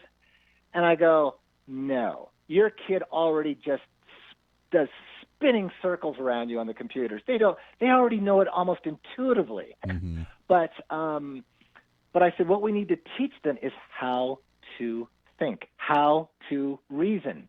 And they go, well, what do you mean? I said, look, the internet has no sense of priority. So everything is equally bad or equally good. You go on there and all that information out there, you have to teach the kids how to parse that information. That's the most important thing that they can do, is to learn how to question. Sure. And I find the whole computer thing is so funny. And on top of that, we're finding that kids read less than ever. And as a consequence, they're not learning to learn. Sure. I mean, it's so funny how reading is so vital. Well, they can read on an electronic hand. No, get a book, put it in their hand, make them read. And they don't learn English as fast. Communication skills are down, and writing skills are down. It's just a complete avalanche going off the cliff because of this. Well, we want to embrace all things computer. I go, you still need hands-on. You still need to have that dexterity. You need to feel pages. You need to write with a pencil or write with a pen, and that's how that information gets transmitted into your brain, and then you need to talk about it face-to-face. Exactly, and that's what comes down to the parents, and that's why the mothers and the dads all across the country need to be able to focus on this and realize that, the responsibility is not out of their hands just because of the public education system or because of the technology or because we're too busy, and that's why we celebrate something like Father's Day. It's Karu Papritz. I'm so excited. The Legacy Letters, thelegacyletters.com. My friend, we got to get you back on the show. It's a great conversation. We got to do this again soon. Sounds good, Andy. Thank you so much, and happy Father's Day to all the fathers out there. Hey, keep up the good work. Happy Father's Day to you as well, my friend. I appreciate it very much. Let's take a break. 24 minutes past the hour. Open line to you when we come back. Stay here. The Voice of Reason with Andy Hoosier on the Big Talker, KQAM. Ag News, Mid-America Ag Network. I'm Craig Meade. Well, the United States Department of Agriculture has picked the Kansas City area as the new location for its Economic Research Service and National Institute of Food and Agriculture. The move continues to generate controversy in the nation's capital. The Kansas City region, with its existing concentration of federal agencies, heartland location, as well as closeness to land-grant schools, was picked over Indiana and North Carolina's Research Triangle.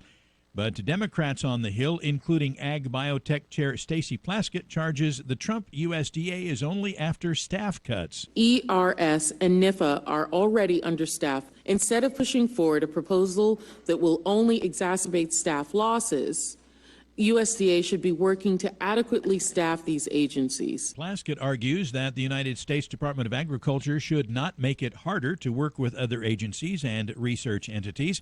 But Ranking Subcommittee Republican Neil Dunn charges the Democrats are playing politics, in spite of knowing USDA's fighting with D.C.'s high cost of living. And USDA cited that as a fact as one of the biggest reasons why it's difficult to attract top talent and why the department struggles to fill its positions. Democrats have introduced the Agriculture Research Integrity Act, which Dunn claims will force thousands of ARS researchers to relocate back to Washington, D.C. The Agriculture Research Service has about 4,500 researchers and other staff working in facilities throughout the nation, outside Washington, D.C. If this bill were to become law, several ARS research stations throughout the country would actually close. Critics charge the administration is trying to hollow out USDA and force a brain drain that ends research that's inconvenient to its political positions, while USDA argues it's purely a move to improve efficiency and customer service. Ag News, Mid-America Ag Network. Today we're at Rusty Egg Ford, and you know what? We hear this all the time out of car dealerships. Mike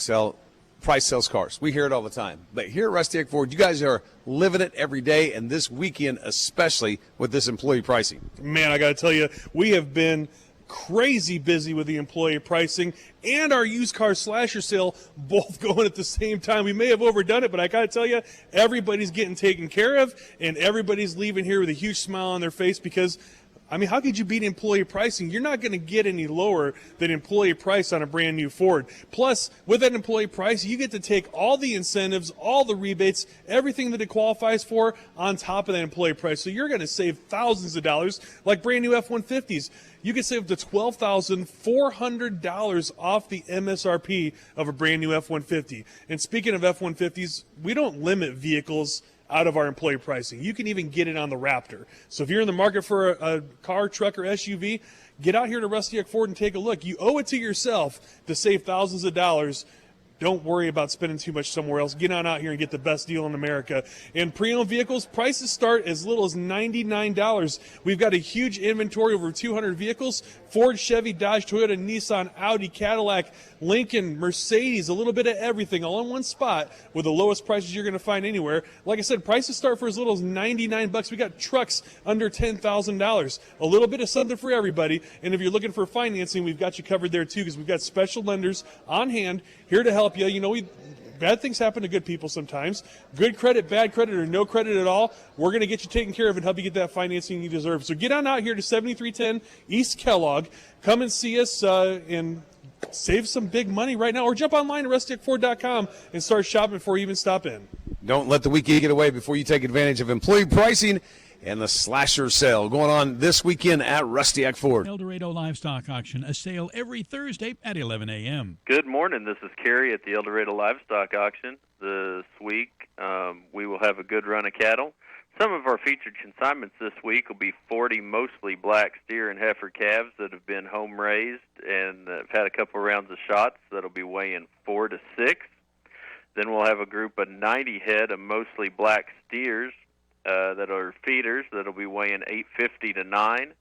And then we'll have another group of 150 mostly black steers that'll be weighing 8 to 9.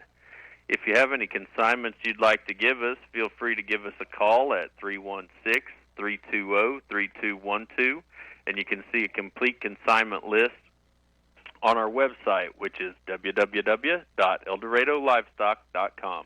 El Dorado Livestock Auction, a sale every Thursday at 11 a.m. El Dorado Livestock Auction, 2.5 miles east of El Dorado on Highway 54. The Joe Pag Show, weekdays at 5 on the Big Talker, AM 1480 and 102.5 FM.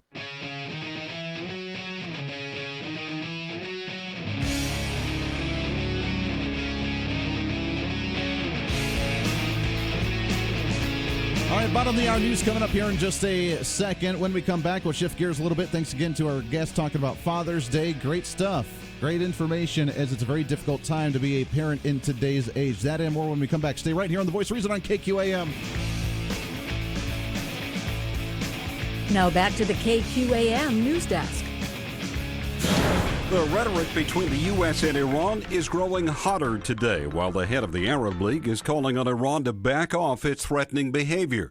Correspondent Fred Pleitgen is in Tehran. Spokesman for Iran's foreign ministry came out and blasted Secretary of State Mike Pompeo, saying that the U.S. believes Iran was behind those attacks is simplistic, especially since those attacks took place as Iran's supreme leader was meeting with Japan's Prime Minister Shinzo Abe. An appeals court in the nation's capital has ruled the Trump administration can't block unaccompanied minors in federal custody from access to abortions.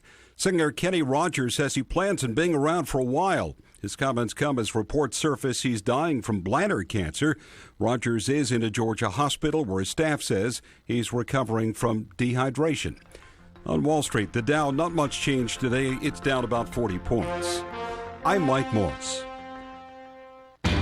Lowe's knows you'll do it right to make this Father's Day Dad's best one yet. We do it right, too, with savings and the tools he needs to tackle his to-do list. Like your choice of a Cobalt 2-piece 24-volt cordless outdoor power equipment combo kit with leaf blower and string trimmer for $129. Or for $129, get a Cobalt 2-tool 24-volt max brushless combo kit including a drill and impact driver. And save big on a Cobalt 227-piece mechanics tool set now for just $99. Do it right for less. Start with Lowe's. Offers valid through 6/19 U.S. only. Today, business happens here, and virtually anywhere. Because today, innovative companies are reinventing the way business happens. And they need people who can keep up. With the expertise and technology to get packages to over 150 million delivery points. So, who can help you deliver the future of commerce? The United States Postal Service.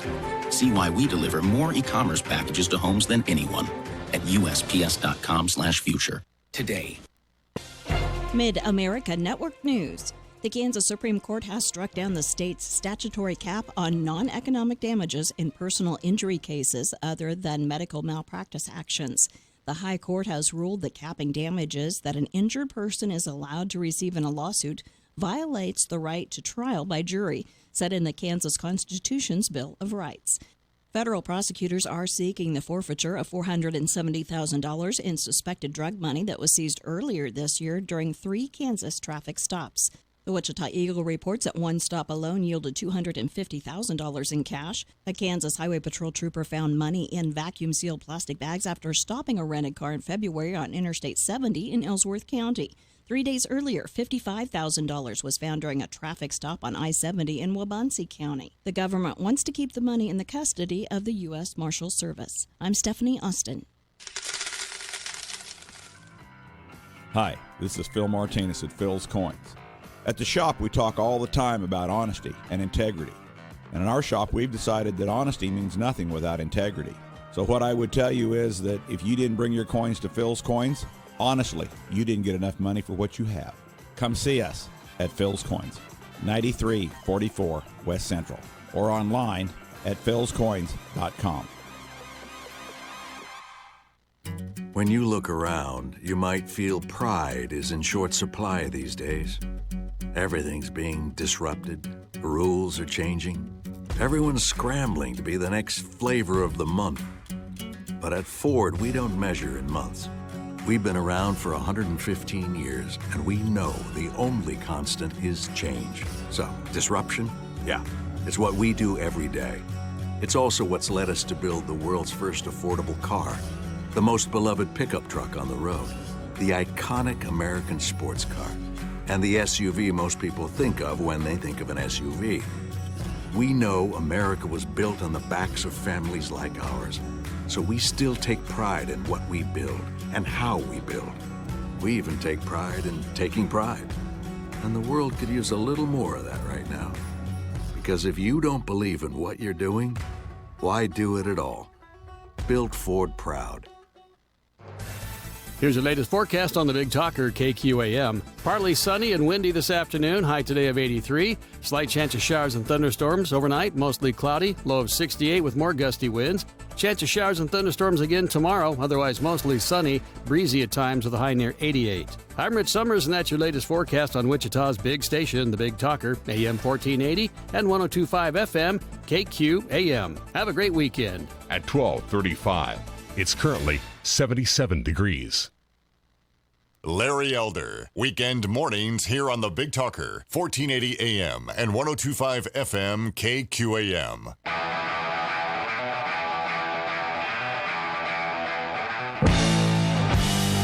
Keeping reason in the world of politics. But if you're really angry, why in the first place are you not frustrated and angry to the fact that you have to spend $250 to $600 of your own cash to be able to provide resources in the classroom? This is the Voice of Reason with Andy Hoosier. You know, I'm pretty sure that question wasn't asked when they ended up just throwing a whole bunch of money into the education system.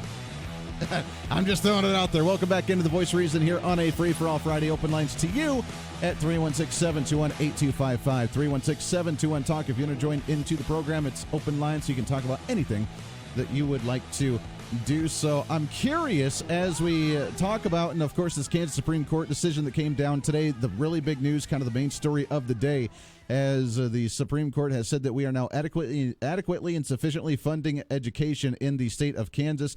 Governor Laura Kelly is holding a press conference at 3 p.m. today to talk about how great it was. She just posted something on social media as well about how she is the education governor. She said it. Veni, vidi, vici. She came, she saw, she conquered. She said she was going to make it successful, and she has made it. And from day one, according to her with her post, from day one, I promised to be the education governor. Today's Kansas Supreme Court decision was a victory for Kansas and our kids. Educating our kids is not just one of the best ways to address challenges facing the state. It's also a moral and constitutional obligation. This is to Governor Laura Kelly. This is like Obamacare to Barack Obama, which conveniently enough is kind of, tied in because she's really tied to Kathleen Sebelius. Kathleen Sebelius is the one that wrote Obamacare for Barack Obama. So we have the connection here in Kansas. But Governor Laura Kelly, her education, the fact that the Supreme Court after 30 years has come back and said, you know what, you got enough now. Now, of course, there's political insider work going on there as well because they wanted her to win, and they could not make her look bad, and she supported what the Schools for Fair Funding advocated for right off the bat, so they couldn't turn around and say, no, this is not enough. They couldn't. They could not do it, or else she would be in a bind, and Democrats would lose even more so in the legislature, and they could not let that happen. So this was a political stunt by the Kansas Supreme Court. Now, I'm glad that we're ending it for now. We still need to advocate for the constitutional amendment, but this is nothing more than a political stunt by the Kansas Supreme Court to make Governor Kelly look good. She's been in office for 6 months, and look at this, the mission accomplished banner behind her, and she is the education governor that's come in, that's reversed the evil, terrible Brownback policies, and is moving on with something successful. That's what it's about. Let me ask you something. Because of this decision, are we safe tax-wise here in the state of Kansas? Are we sound? We ran through the numbers of how much is it going to cost.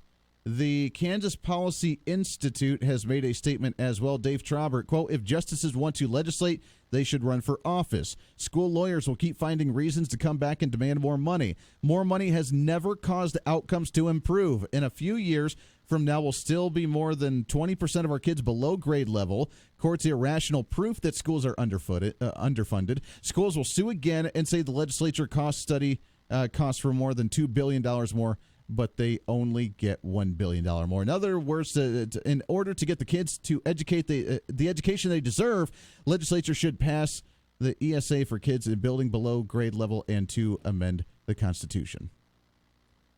Which is what we have to do. Amending the Constitution, getting a constitutional amendment is about the only way to make this go away because, yeah, this is a victory for them going into an election year and to make Governor Kelly look like she's done something productive. But this is not going to last long.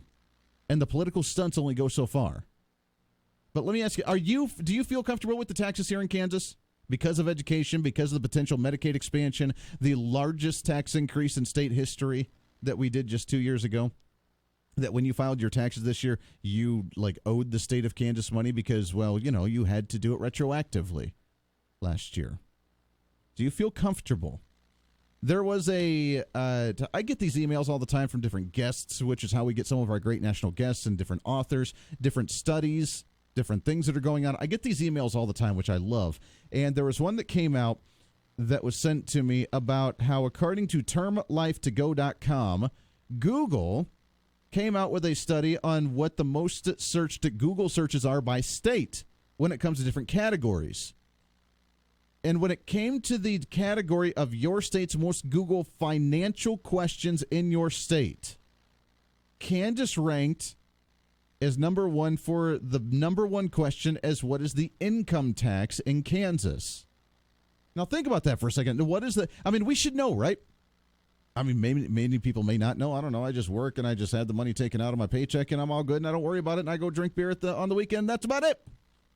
And that's the law that a lot of people focus on. They don't care. It doesn't matter. You know what? Oh, why do I have less money in your paycheck? Oh, taxes. Oh, and damn politician. And then you go about your day. That's it. There's not a whole lot of education on it. Oh, what is the actual rate? Why is it so high?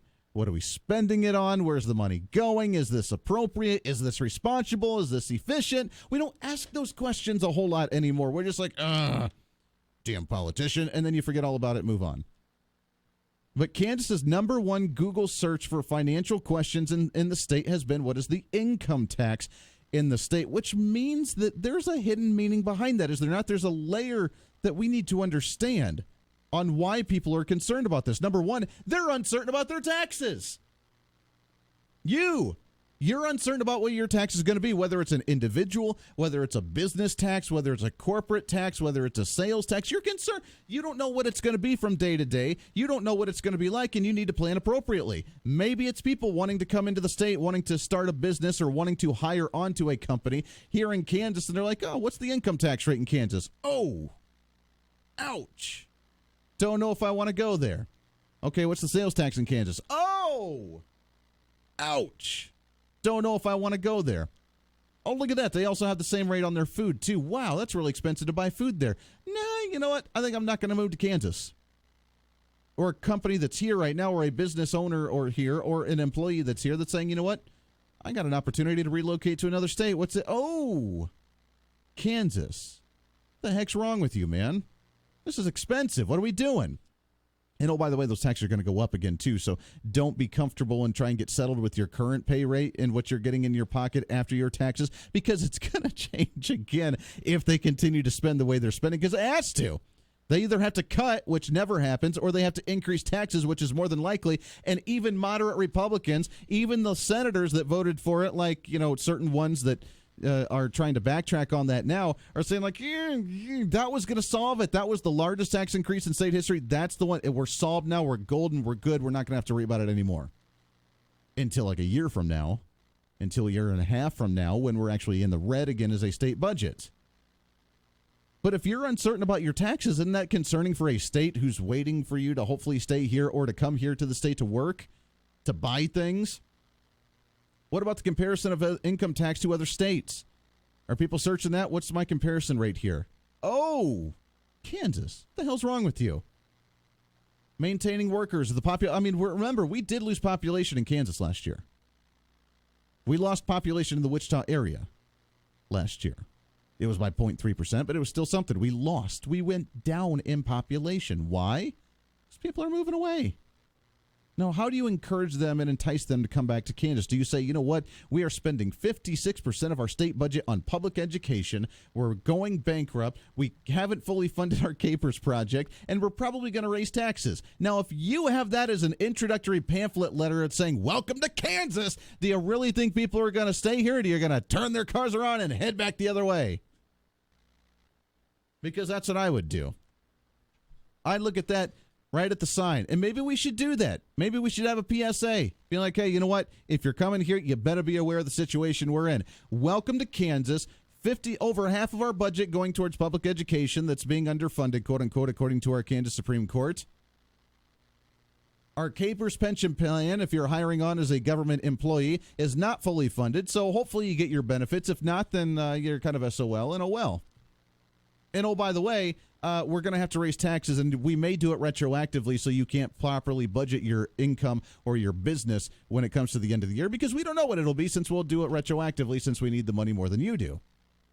Those should be the campaign signs, the big flyer when you say welcome to Kansas for everybody, and then for them to wake up and say, what in the world is going on here? We have some serious things to address. I am excited about the legislative session next year, as I mentioned yesterday. I'm excited for what we can do, but we have to do it. And being an election year, maybe Republicans will get on board in supporting those ideas with the 3 constitutional amendments that we're working on for next year when it comes to public education and the power of the purse going back to Congress, when it comes to the Senate being able to review Supreme Court justices, and when it comes to the abortion issue. And if we can do those 3 things, we have completely turned the state around for the better, if we can make those happen and get them on the ballot for next fall's election. I don't know whether it's a possibility or not. I really hope so, but that's the direction we need to go. Now, there are other issues as well. For example, alternative energies, and we've talked about it a lot, and I still don't understand this hatred. You know what I've noticed? And it's not all from the left side of the aisle, but it's a lot of it. I've noticed that the same ones that say they hate oil and gas because oil and gas is raping the earth of its resources and it's really, really bad, really devastating, and really horrible for the environment, they're the same ones that say, no, I don't want a wind turbine to be in my backyard. They're kind of the same ones, and I don't get it. As when we come back, we'll take a break. When we come back, the story out of Reno County, just next to us, says the county commission shot down the wind farm project for Nextera. I don't know why. I still don't understand it. I don't get it. And if you can enlighten me, I'd love to hear from you on it. But we have some work to do on that front as well. But right now, when the number one Google searched topic for finances in Kansas is income tax, that's concerning to me. And by the way, there are other states that have that as well. Many other states. Really, Oklahoma has it. Missouri has it. California has it, income tax. Others could be potentially child care, mortgage, retirement, insurance. So there's a lot of different topics that could have popped up, but Kansas, it's none of those. It's, of course, the income tax. What's my rate? Because you guys keep changing it on me. I don't know. And is it really worth staying here in Kansas or moving to Kansas when there are other opportunities in other places that are more business and environmentally friendly when it comes to your finances? Because some other states actually see your own money as your own money and not the government's money. But here, we got some work to do on that one. Got to take a break. 47 minutes past the hour. Open line. See you when we come back. Stay right here on The Voice of Reason for a Friday. This is The Voice of Reason with Andy Hoosier. Market information, Mid-America Ag Network. Well, Kansas City wheat is just really uncertain over the course of the day today, up and then down. Right now, July KC wheat is up 1 at 469 1/4. September is unchanged at 481 1/4. So we're still uncertain. We've got some of the later months that are under pressure and are in negative territory. July corn is up 6 3/4 at 448 3/4. September is up 5 3/4 at 453 1/4. July soybeans up 4 at 8.92. August beans up 4 1/4 at 8.98 3/4. July soybean meal is up $1 at 322.70. August is up $1 at 323.90. July bean oil is 30 points lower at 27.72. August bean oil is 29 points lower at 27.87. So not the best day for soy oil. The beans themselves and soybean meal are on a rally right now. Things continue mixed in the livestock complex. June live cattle up 15 now at 109.20. August up 42 at 105.15. Later months are lower. August feeder cattle down 15 at 136.07. September feeders down 2 at 136.47. Later months are mostly lower too. Hogs have been mixed all day. June hogs up 15 at 79.37. But July hogs down 220 at 81.20. August hogs down 212 at 80.70. So we're really looking at some pressure on hogs. Cotton is down. July cotton down 82 points at 66.01. October cotton is down 10 points at 67.03. So mixed numbers across the ag futures markets here on Friday. June gold is up $8.30 at $1347.50. August is up $1.20 at $1344.90. And the U.S. dollar index is up. Dollar index for June is up 0.536 at 97.535. Market update, Mid-America Ag Network. It's always fun to kick off the weekend out here at Rusty Egg Ford. Why? Because you know when you come out here, you're going to find the biggest selection. You're going to find the friendliest staff. And Mike Sell, you're going to find big discounts. We're talking about employee pricing on brand new Fords. That's right. The main reason for that is because we know at Rusty Egg Ford that price sells cars. That's the one thing that keeps everybody moving and going, and they're going to look for the cheapest price. When they get here, they're going to get the big surprise of the friendly staff, the huge building where you can get gas, you can get lunch, you can go to our parts department and buy all kind of novelties. You can go to the service department, Quick Lane, the body shop. We have everything here all in one place, including over 600 brand new Fords and over 200 pre-owned all in one location. And those brand new Fords, every single one of them that you can put your hands on, you're going to get employee pricing on it. And not just employee price. You're going to get a great employee price. You're also going to get all the incentives that go along with it. You can get 0% financing if it qualifies. You can get huge rebates. They're going to save you up to $12,000 off the MSRP of a brand new Ford. Only here at Rusty Egg Ford. We're the only ones doing employee pricing. We're the only ones that are slashing all of our used cars as well. Over 200 used cars available, every single one of them. The prices are slashed down to the rock bottom. You could drive out of here with a car with a price of $99. That's right, $99 price, not the payment. So if you're looking for a brand new F-150, a brand new Edge, an Escape, an Expedition, a Taurus, a Fusion, it doesn't matter, even a Raptor, you're going to drive away with employee price at Rusty Egg Ford this weekend. And if you're looking for a pre-owned vehicle, you're not going to find one cheaper anywhere else than right here at Rusty Egg. The hardest working people in the country are here to help you get a great deal. We're going to give you more money for your trade. $0 down delivers. And if you've got good credit, bad credit, or no credit at all, come and give us a chance to help you drive home a vehicle today. 7310 East Kellogg, or give us a call. It's 316-685-9211, or check us out online at rustyeggford.com. Get out here before the weekend gets away. June is already blazing at Seven Clans First Council Casino in Newkirk. Every Friday is a payday at First Council in June. Earn entries on your Seven Clans Players Club card to win $1,000 in cash beginning at 6 p.m. Drawings will be every 30 minutes. Rollover concluding with a grand prize giveaway of $4,500 at 10 p.m. And when the action gets hot, cool off in our brand new indoor water park with excitement for the whole family. Seven Clans First Council Casino, Highway 77 in Newkirk, where it pays to cross the line. My friend, you can find out why Pizza John's is the pizza of choice in Derby for over 44 years. Pizza John's in Derby, the original purveyors of round meals and flat snacks, is more than pizza. Lunches include salads, spaghetti, complete with garlic bread, And Pizza John's of Derby is the hoagie headquarters of South Central Kansas. Dine in or carry out. Delivery after 5 p.m. by simply calling 788-2011 or quick and easy online at pizzajohnderby.com. Pizza John's. Hey, Wichita race fans, Johnny Nitro here. I'm proud to be a part of the rich history of Kansas drag racing here at Kansas International Dragway. Kansas' hottest dragway since 1964, and the action is still rolling hard here today at 7800 West 61st Street North. Check out these great events coming up this weekend. Friday, June 14th, gates open at 6 p.m. for the Friday Night Fun Drags and Diva Dash ladies-only bracket race, and you can see the Midwest fastest outlaw cars qualifying rounds at 8 and 10 p.m. in the Salmon Iron Metal, Big Tire Door Slammer, and Brown's Tire and Auto Drag Radio Shootout. The action heats up again Saturday with gates open for the KID Bracket Series at noon and 2 more rounds of outlaw qualifying at 6 and 8 p.m. But wait, there's more! Midnight Motor Madness Bike Night Shootout presented by Mike's Bikes hits the track at 11 p.m. Saturday. See the best in outlaw street bikes compete for over $1,200 in cash. Bring your bike out to enter or any car and truck to run in open grudge racing all night long. Come out early and catch both events for one price. Only $10 to enter each day or $25 a carload. Bring out the whole family for an action-packed weekend of drag racing at 7800 West 61st Street North. Visit Kansas Dragway on Facebook for details. Be there! Gun Talk, Sundays 2 to 5, right here on the Big Talker, 1480 AM and 102.5 FM.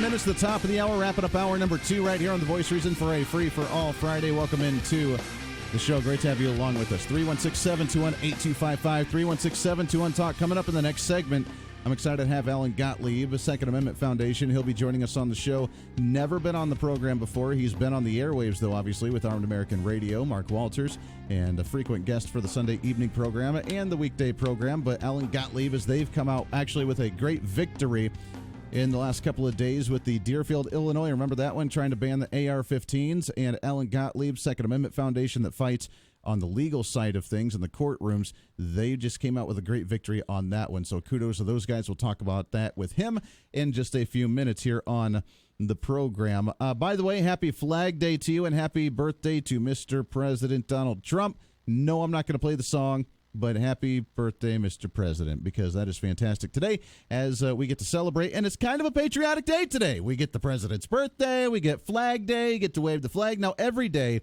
should be Flag Day for most of us. As you know, behind us here, if you're watching the video feed on KQAM, on the Voice of Reason page, Facebook page, YouTube page, LinkedIn, Twitter, it doesn't matter wherever you're watching. If you're watching the video feed, you can notice we always have the flag in the background here because that's what we do. And we will always wave the flag, and we will always be proud of that flag, and we will never be ashamed of that flag in any way, shape, or form. So happy Flag Day to you. By the way, are you aware of the history of Flag Day? The Flag Day, according to Cincinnati.com, as they did a little history on this, the Stars and Stripes were authorized by Congress June 14th, 1777, to make it the official flag, according to the National Flag Day Foundation. In the fifth item on the agenda that day, the entry of the Journal of the Continental Congress reads, quote, resolved that the flag of the 13 states, United States by 13 stripes, alternate red and white, that the Union be 13 stars, white in a blue field representation, a new constellation. A Wisconsin teacher then, back in 1885, Bernard John Sigrand, a 19-year-old teacher in a one-room classroom in Wisconsin, placed a 10-inch 38-star flag in an inkwell and had students write essays on what the flag meant to them. And because of that, with the signing and the voting in and the resolution of June 14th, 1777, and then also on June 14th when he made the students write the essay on the flag, what it meant to them, he called that June 14th the flag's birthday. And now it's in a historical site. And if it's actually kind of a fun little building, little tiny building, you know, because education, you didn't need an elaborate building like a college dorm room or a college classroom in order for you to get properly educated. All you needed was someone who knew what the hell they were doing, and they properly taught you. Shocker, right? But President Woodrow Wilson then issued Flag Day proclamation in May 30th of 1916, and President Harry Truman signed Flag Day's permanent observance into law in 1949. So now we have a Flag Day to remember what the Stars and Stripes actually remember, and even though some do not like it, and we see the sick sick individuals in the world that like to burn the flag or desecrate the flag or do something harmful to the flag, then we still have those that are prideful of the flag and fly the flag and understand that it's not allowed to touch the ground and understand how to properly fold it and understand the symbolism behind the folding of the flag and what the stripes mean and what the stars mean and what the colors mean. It's important. It's civics. And as we talk about what's important in our nation to defend what's the rights, the liberties that we have, that kind of symbolism is important to do that remembrance. Because if you don't remember, you have a generation today where they don't take their hats off during the Pledge of Allegiance. They don't say the Pledge of Allegiance. They sit, they kneel, they disrespect it because they don't understand what the symbol is. Not what the nation does, not what the government does, not what stupid people in the country do, but what the symbol of this nation is supposed to represent. So then we're going to continue to support that. And we'll be, again, the most patriotic show on radio as we continue to hype up the flag. So happy Flag Day. Happy birthday to the president as we go about one of the most patriotic days of the entire year. And we have things to celebrate, which is why we can celebrate a break in the legislative action against the Supreme Court when it comes to the state of Kansas. We can celebrate for a minute a great victory with the Second Amendment that we'll talk about here in the next segment. We can celebrate certain great things like the Democrat Party eating themselves up from within, which is what we'll talk about in hour number 3 as well. John Hickenlooper, former mayor of Denver, former governor of Colorado, and now presidential candidate, going off on Bernie Sanders because he's too radical, and the Democrat Party better start shying away from socialism. And because of those comments, getting booed everywhere he goes, the Democrat Party eating their own, and it's so fun to watch. We'll do that and more when we come back. This is your show. It's time to speak up, speak out, speak loud, speak proud, speak the truth, and always speak some reason. Hour number 3, The Voice Reason, coming up. Big guest coming up in hour number 3. Don't miss this.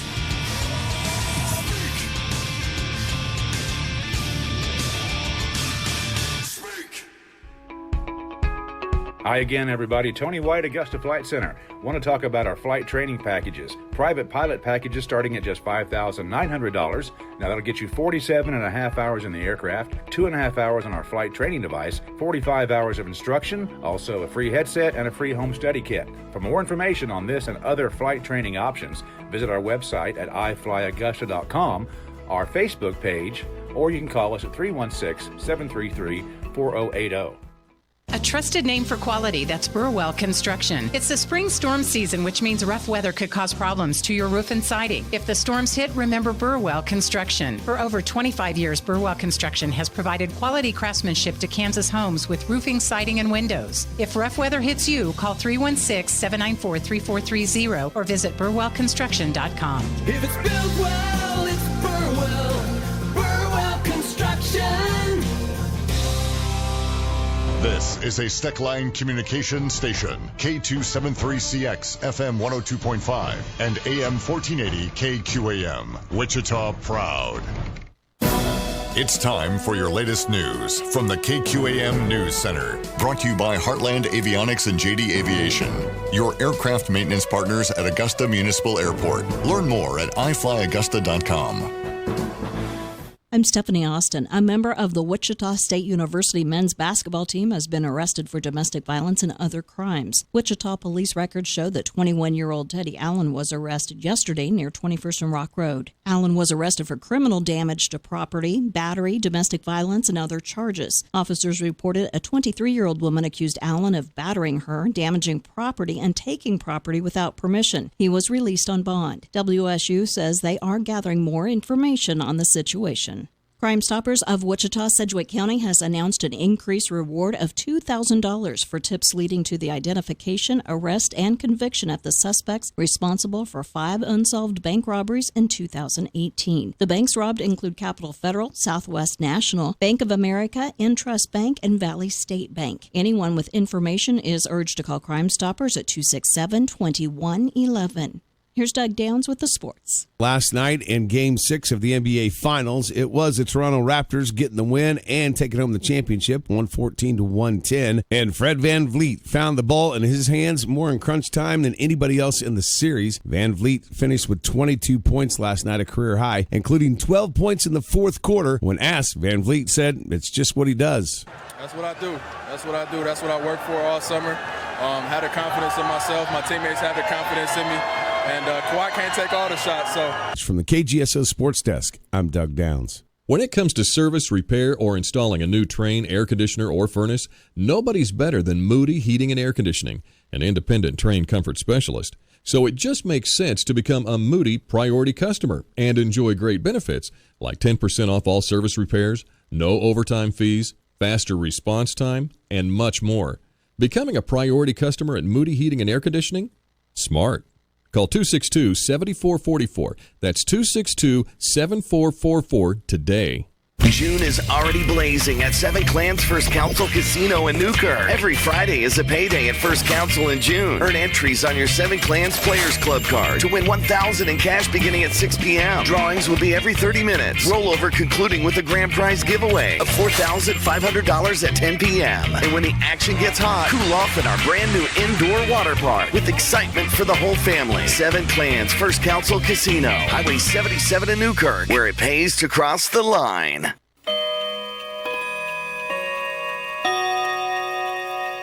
Scott Child's Old Time Clock Shop, 1946 West 13th Street in the heart of Riverside. It's not just a name of a shop. Scott Child started the shop back in 1974. He has perhaps the best inventory of all kinds of clocks that he's ever had in his business. That means great selection for you. If you've never checked it out, you owe it to yourself. Scott Child's Old Time Clock Shop. Here's the latest from the KQAM News Center. The rhetoric between the U.S. and Iran is growing hotter today, while the head of the Arab League is calling on Iran to back off its threatening behavior. Correspondent Fred Pleitgen is in Tehran. Spokesman for Iran's foreign ministry came out and blasted Secretary of State Mike Pompeo, saying that the U.S. believes Iran was behind those attacks is simplistic, especially since those attacks took place as Iran's supreme leader was meeting with Japan's Prime Minister Shinzo Abe. An appeals court in the nation's capital has ruled the Trump administration can't block unaccompanied minors in federal custody from access to abortions. Singer Kenny Rogers says he plans on being around for a while. His comments come as reports surface he's dying from bladder cancer. Rogers is in a Georgia hospital where his staff says he's recovering from dehydration. On Wall Street, the Dow, not much change today. It's down about 40 points. I'm Mike Morse. Market information, Mid-America Ag Network. Kansas City wheat back up. July KC wheat up 3 1/4 at 471.5. September up 2 at 483 1/4. July corn is up 7 3/4 at 449 3/4. September up 6 1/2, 454 1/4. Soybeans continue to do well. July beans up 4 at 892. August beans up 3 3/4 at 898 1/4. Meals up. Bean oil is down. Livestock numbers remain mixed. June live cattle up 12 at 109.17. August up 35 at 105.07. August feeders down 20 at 136.02. September down 22 at 136.27. Hogs are split as well. The early contract, June hogs up 15 at 79.37. That goes off. July hogs down 180 at 81.57. So looking at mixed numbers across the livestock complex, cotton is down. July cotton down 91 points at 65.92. Market information, Mid-America Ag Network. Your local weather on KQAM. Brought to you by Maximum Outdoor Equipment. All equipment outdoors, from lawnmowers to snowblowers. Just south of Kellogg on West Street and online at MaximumOutdoor.com. Here's the latest forecast on the Big Talker KQAM. Partly sunny and windy this afternoon, high today of 83. Slight chance of showers and thunderstorms. Overnight, mostly cloudy, low of 68 with more gusty winds. Chance of showers and thunderstorms again tomorrow, otherwise mostly sunny, breezy at times with a high near 88. I'm Rich Summers, and that's your latest forecast on Wichita's big station, the Big Talker, AM 1480 and 102.5 FM, KQAM. Have a great weekend. At 106, it's currently 77 degrees. Join your digital pro every Sunday at 11. The Kim Commando Show on the Big Talker, KQAM. It's time for Reason. But you would think we would want more revenue in based on more people working, and therefore we could actually have more revenue come in to the state. Not only income tax, but then sales tax as well by purchasing food rather than food given based on food stamps. You're listening to The Voice of Reason with Andy Hoosier. It's been a long time coming. It's been a long time coming.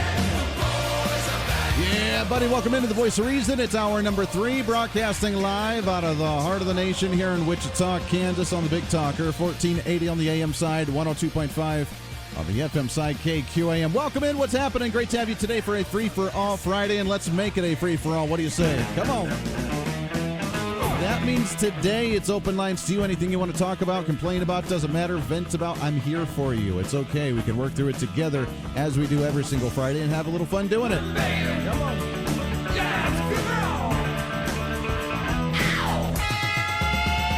316-721-8255, 316-721-TALK. If you want to join into the program, I want to hear from you today, as we'd love to each and every day. This portion of the Voice Reason is brought to you by Wildwood Cellars. It's more than just buying that bottle of wine, but you can learn about tips and tricks how to find the wine that you like, not the wine you're supposed to like. All the different types, varieties, flavors, the styles, the dry, the semi-sweet, the sweet, the meads made with honey instead of sugar, the elderberry, the sangrias. It doesn't matter. They got tons of stuff, award-winning wines all over the place. It's Wildwood Cellars. You can even taste it before you buy it. You can try it. You go into their shop and say, I want to try this one. They'll give you a sample, and then you like it, and then you buy like a whole case of it because it's that good. That's what you do. Nationally acclaimed vineyards right here in the state of Kansas. You can go check them out right off the Turnpike in Mulvane, or right here in Wichita at Maple and Ridge, online at wildwoodsellars.com. Again, wildwoodsellars.com. Make sure to check them out. Proud sponsors here on KQAM and the Voice of Reason, and we appreciate that very, very much so. Not able to get a hold of Alan Gottlieb right now from the Second Amendment Foundation. We'll try and get him on here in a little bit. He's a busy guy. What do you do? He's a busy guy, so that's all right. We'll get him on the show here either maybe before the hour's done, or we'll reschedule him for next week. Probably he's tied up with the big story that came out of ammoland.com is the one reporting on this one, but a huge... Now, if you're not familiar with the Second Amendment Foundation, here's a quick breakdown for you. Is they're the ones... The NRA does the lobbyist stuff in D.C. with the lobbyists working with politicians, working on legislation, all that jazz. That's what the NRA does. Important stuff. Even though the NRA is maybe not spending all that money on the lobbyist thing. But still important. Regardless, whether it's them or somebody else doing it, it's important work. But that's the lobbyist side and the political side. The Second Amendment Foundation, if you're not familiar, does the legal work. They fight the courts. Because as you know, in today's times, everything goes to the courts. The courts have the most amount of power, really, in our government. Statewide, federal, districts, doesn't matter. We look at the courts for the answer because, the guys in the black guys and gals in the black robes, they make the final decision on many cases. Unfortunately, that's not the way the system was supposed to be set up, but that's the way we operate as a system today. So that's the big question is now, how do we fight in the courts? And the Second Amendment Foundation does that. Now, Alan Gottlieb, the president of that, is, and you've seen him on Fox News quite a bit, as he talks about these issues, and he's put Democrats and media personnel in their place many times, which is very comical. So we'll try and get him on the show in a little bit, but he's probably tied up with the story that just came out. If you remember about, what was it, a year ago? Just about the Deerfield, Illinois, where they tried to ban semi-automatic rifles, they tried to ban the AR-15s, and they tried to ban, quote, large-capacity magazines. That was in April of 2018, and the aftermath of the tragic mass shooting in Florida's Stoneman Douglas High School in Parkland. So this little town of Deerfield, Illinois, tries to ban ARs, tries to ban the large capacity magazine, tries to do all this other garbage, and the Second Amendment Foundation stepped in and said, ain't flying, not going to work. And they took them to court. And according to ammoland.com, the Appellate Court of Illinois has held up the argument with the Second Amendment Foundation, and they have won another victory. Another victory for Second Amendment advocates. That's a good thing, is it not? Because right now, look at the presidential candidates, for example, right now. And how many of them are losing their minds over guns and making that really their talking point for the entire election right now. We have Cory Booker that said that the NRA is going to be my number one worst enemy. Hillary Clinton said that. The NRA, I'm going to be their number one worst enemy for the NRA. Cory Booker, I am going to destroy the NRA. Joe Biden, the NRA is not going to know what hit them when I come here. Elizabeth Warren, we're going to take down the NRA. Bernie Sanders, we're going to bring down the NRA and those gun-crazy wackadoodles. Every Democratic candidate has lost their mind over the gun advocates. Now, it's funny because the NRA is kind of the straw man for every gun person in the country, meaning you and I. They want your gun. They'll take it away. They don't care. They'll do whatever they have to take away your firearms because that's what they want. It's just the straw man they build that is the NRA. There's the Second Amendment Foundation. There's the Gun Owners of America. There's the, 1 Million Moms Against Gun Control. I mean, there's so many organizations that advocate for gun advocacy, gun training, gun education, gun accessories, the guns themselves. Many states are trying to go about it now. I mean, we're trying here in the Kansas, we're wobbling a little bit, but we're trying to have something like the Second Amendment Protection Act. It kind of fell, and no one's really holding it up to kind of pursue it, but it's there. Missouri going in with their states saying, you know what, we're going to have a law kind of like the Second Amendment Protection Act, to where pretty much if it's outside of the Second Amendment, then we're not going to abide by it as a state, and federal regulations are going to be irrelevant here. We're going to set our own standards in a state. Fair enough. And many states are trying to recognize this, while other states are trying to go the direction of like Deerfield, Illinois, trying to go to the direction of like Chicago, trying to go to the direction of like, Washington, D.C. or New York City or some places in California. They're not friendly to the guns in any way, shape, or form. So this is the important stuff here.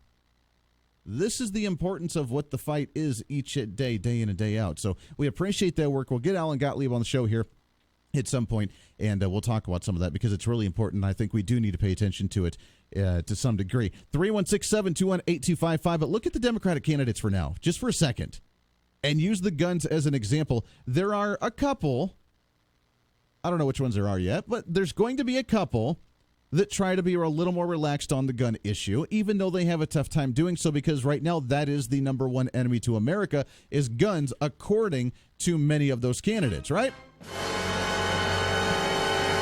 That is the number one threat to America. It's not terrorists. It's not people at the border. It's not, water and the environment, although they have bumped up their environmental outlook for climate change, that if we don't change it within the next 5 years, we're all going to die now instead of the next 15 years. So AOC, got to pump up those numbers a little bit, baby. Come on.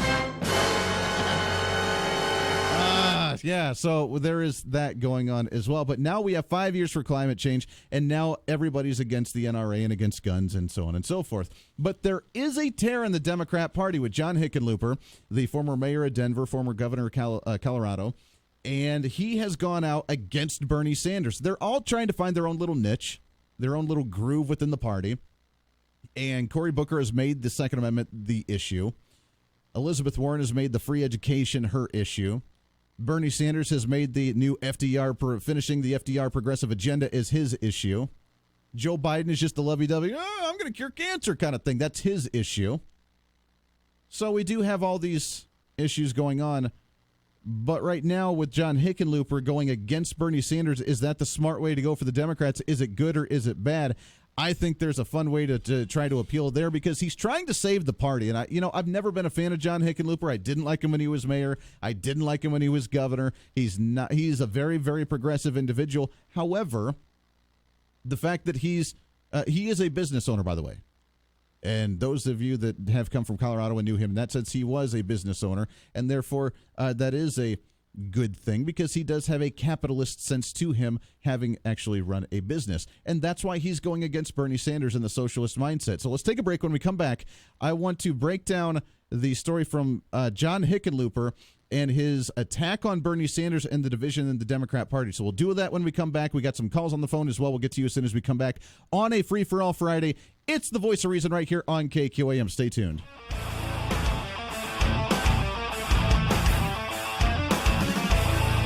This is the Voice of Reason with Andy Hoosier on the Big Talker KQAM.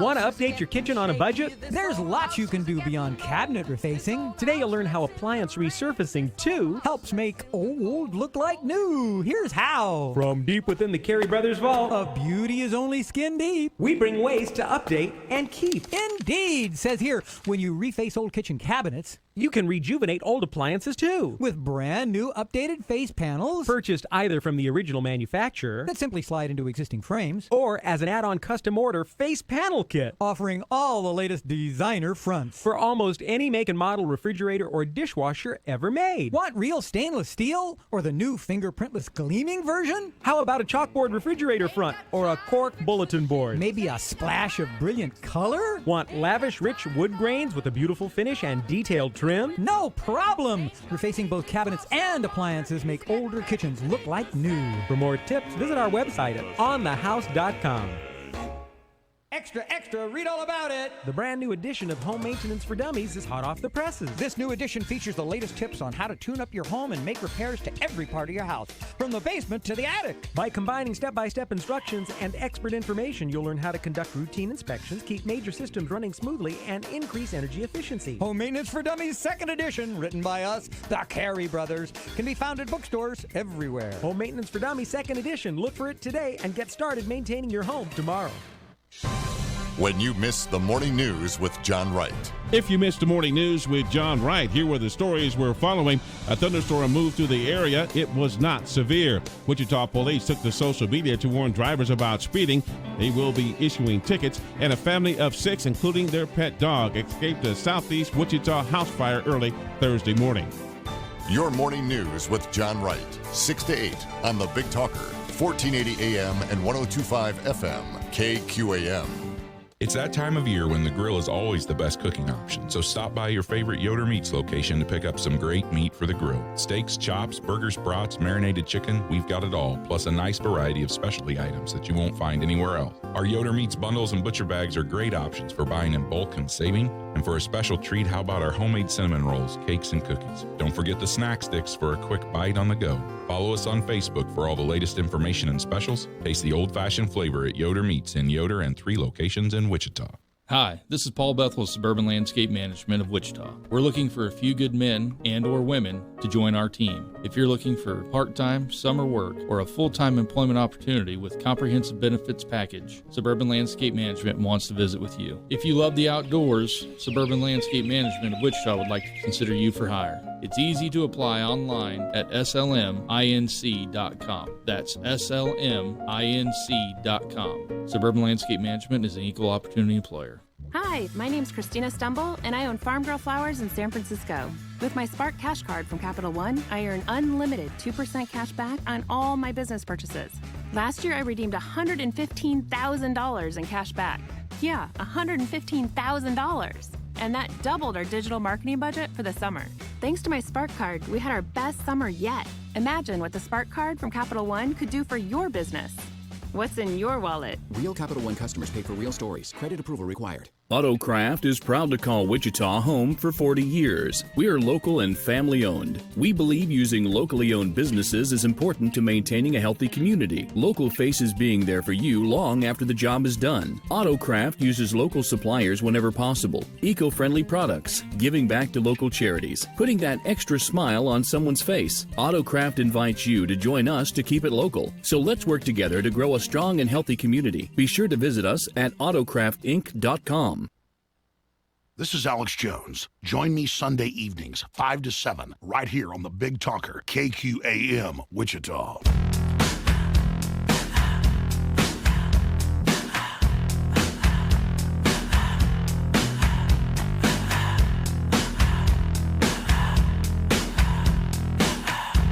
20 minutes past the hour. Welcome into The Voice of Reason. Happy Free for All Friday right here on the Big Talker, KQAM. Open lines to you. I did get a hold of Alan Gottlieb, Second Amendment Foundation, and he is still tied up, so we'll get him on the show next week. No worries on that. Get him rescheduled, doing the thing as he does, so we appreciate all the hard work that he does each and every day. But we will have him on the program next week, so stay tuned in for that. Alan Gottlieb, head of the Second Amendment Foundation.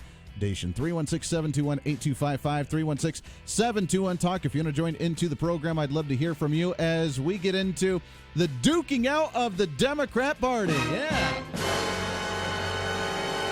It really is, too, isn't it? I mean, it's a very dramatic thing. Here's in the red corner, I guess in the dark blue corner. I guess you could say red because, I mean, Bernie Sanders goes to the communist thing. So let's do that in the red corner. From Vermont, the guy who wants to tax everybody, punish everybody for what they believe in, punish everybody for, having wealth, and then saying that you should be wealthy, and then wanting free goodies for everybody, because that's what FDR did back in the day. Remember that? To realize this vision, we must not view America only as a population of disconnected individuals. We must also view ourselves as part of, and I quote, an inescapable network of mutuality, tied in a single garment of destiny, end quote, as Dr. King put it. In other words, we are in this together. Communism, baby! The unity! Bring it. We must see ourselves as part of one nation, one community, and one society, regardless of race, gender, religion, sexual orientation, or country of origin.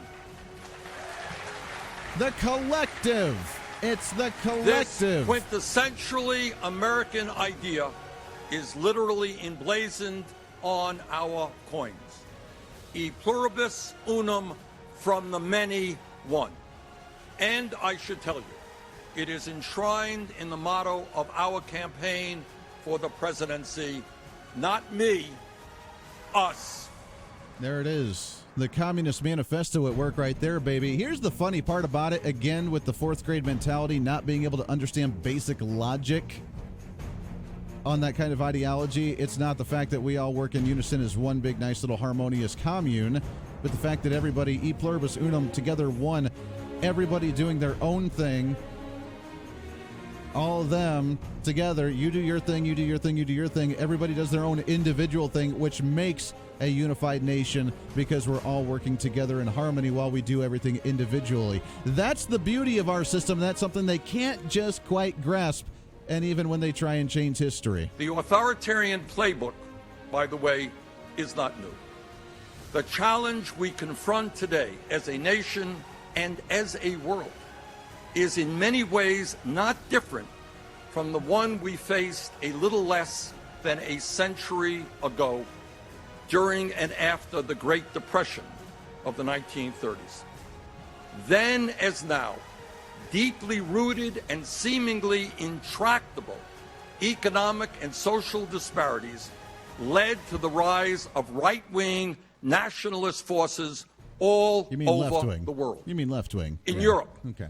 The anger and despair was ultimately harnessed by authoritarian demagogues who fused corporatism, nationalism, racism, and xenophobia into a political movement that amassed totalitarian power, destroyed democracy, and ultimately murdered millions of people, including members of my own family. So the appropriate response would be to obviously carry on that legacy by doing the same thing as what the people that murdered your ancestors did. So that's a brilliant way to do that. Welcome aboard to the, again, fourth grade mentality there. This is what the Democrat Party, unfortunately, has turned into. Now, we took the shots and we had our fun yesterday, and it's an educational lesson, too.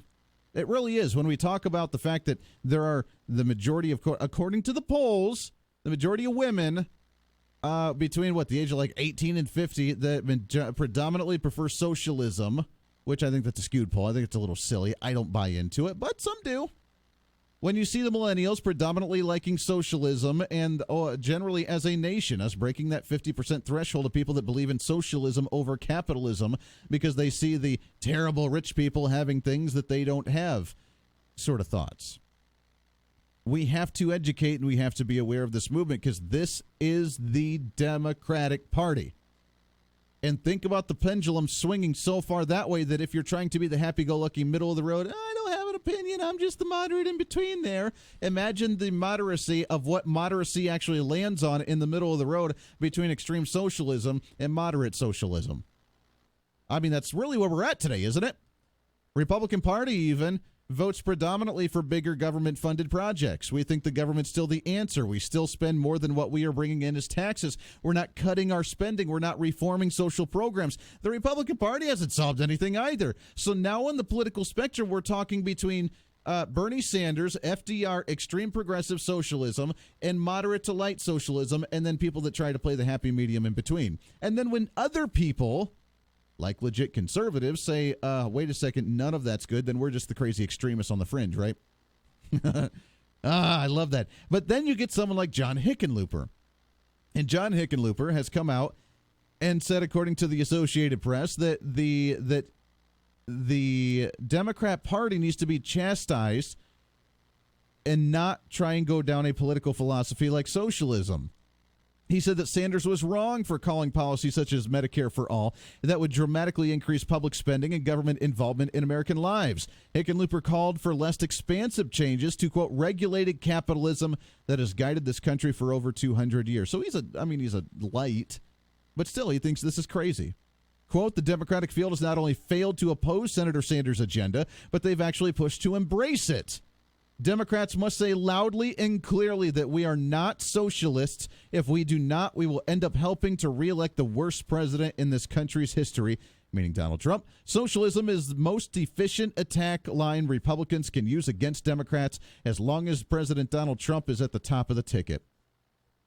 It's a very bold statement to say he's a Democrat in today's times, and he's not going to, unfortunately, go anywhere. I would prefer to see more moderate Democrats like that because we could have reasonable conversation with individuals like that. I still wouldn't agree with them on many issues, but we could have a rational conversation. Because right now what we're getting is not rational conversation. We're getting either you believe in this or you hate the people it's supposed to help. And that's the argument we hear day in and day out, and it doesn't need to be that way. We should be able to have rational conversation with moderate individuals and be able to move forward with some type of dialogue. And John Hickenlooper, the fact that he's saying, wait a second, if we embrace socialism, Democrats will lose and Donald Trump will actually win the election. Again, I'm glad he's saying it. The question I have for you, though, is that do you like to see the Democrats eat their own and shoot themselves in the foot, or should we embrace someone like a John Hickenlooper? Not embrace as in like vote for them, but embrace the idea that there's still a few left in the Democrat Party that has somewhat of a reasonable conversation, that has somewhat of a reasonable idea and argument. I'd love to get your thoughts. Let's go to the phones, 316-721-8255. Line number 1. Good afternoon. Who's this? This is Jace. Hey, good morning, sir. How are you, sir? Oh, wonderful. Just on my lunch break here. I wanted to just call and say thanks for being on locally here in Wichita, because you let us know what's going on with our local government, and I'm just so glad that we got a local radio here in this town. Well, thank you, brother. I appreciate that very much. It's needed, isn't it, with the state issues, especially with like the Supreme Court that came out with their decision today. I mean, that's the stuff that really changes our livelihoods here day in and day out. Yeah, and we don't really have access, daily access, but now we do because you're bringing it to us. Well, hey, I appreciate that very much, and have a happy Father's Day to you. Have a great weekend, and I appreciate those kind of words very much. So we'll keep that going. And speaking of that, we do want to bring back with that education decision from the Kansas Supreme Court and this debate right now, this John Hickenlooper, Bernie Sanders national debate for the presidency. That does relate to us here on the home front, doesn't it? We have activists right now in the Kansas Democrat Party locally, like the candidates like James Thompson and like others who have brought Bernie Sanders, who have brought AOC to the area, and that movement is here. Can we bring it back to common sense discussions even in our local politics? We'll talk about that and more when we come back on a Flag Day right here on The Voice of Reason. Stay tuned.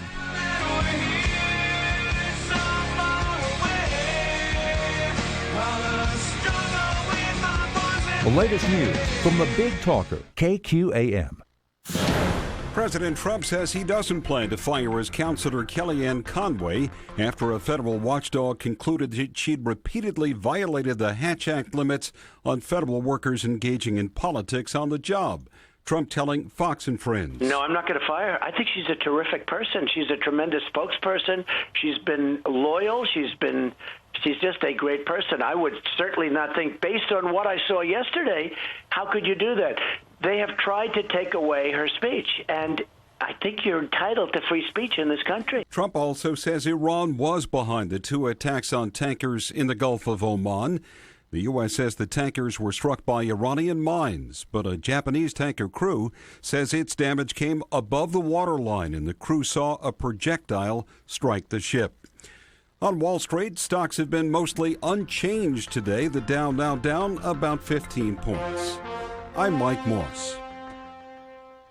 I want to keep my heart healthy, so I get my cholesterol checked regularly. And when my doctor told me my cholesterol was borderline, I found garlic. According to my pharmacist, there's an ingredient in garlic that helps maintain healthy cholesterol. And one garlic tablet is equal to a whole clove of garlic, except it's odor-free. Yep, I'm doing what I can for my cholesterol, and I'm doing it with garlic. Garlic, cholesterol's natural enemy. These statements have not been evaluated by the FDA. This product is not intended to diagnose, treat, cure, or prevent any disease. Use as directed. At Principal, we get it. You have big plans for your money, but sometimes life has something else in mind. There are twists and turns you never see coming. Twists like promotions and job transfers, and turns like new family members and rising college tuitions. Life doesn't always go according to plan. We can help you plan for that. Principal, investments, retirement, insurance. Sponsored by member companies of Principal, Des Moines, Iowa, Principal National Life and Principal Life Insurance Company, Principal Global Investor. Securities offered by Principal Securities, Inc., member SIPC. Mid-America Network News. An attorney representing 4 local public school districts in Kansas is promising to continue monitoring the state's education funding in the wake of a state Supreme Court ruling.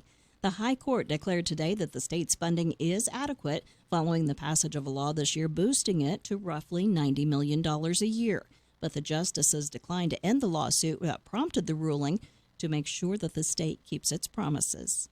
About 600 lucrative federal jobs are headed to the Kansas City area after the U.S. Department of Agriculture announced plans to relocate 2 research agencies from Washington, D.C. to the region. A 2-state proposal from Kansas and Missouri beat out 135 other bids to become the new headquarters of the Economic Research Service and the National Institute of Food and Agriculture. The actual site for the relocation and which side of the state line it will be on has not been determined. I'm Stephanie Austin. This is Phil Martinez from Phil's Coins. It's sad when it happens, but there are still businesses out there that will try the old bait and switch. They'll promise you one thing to get you in and then deliver far less, or something totally different once you're there. At Phil's Coins, when we say we buy, sell, and trade with honesty and integrity, that's exactly what we mean. In fact, I encourage you to shop the competition first. It will make doing business with Phil's Coins like a walk in the park. Phil's Coins, 9344 West Central.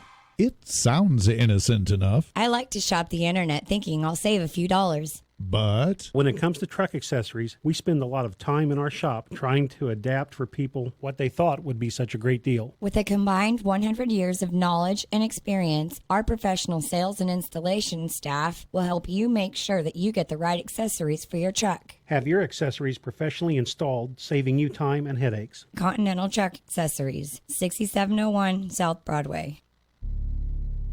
Coming spring 2019. Hail. Ouch. Oh. Wind. Freezing temperatures. Tornadoes. That's mayhem.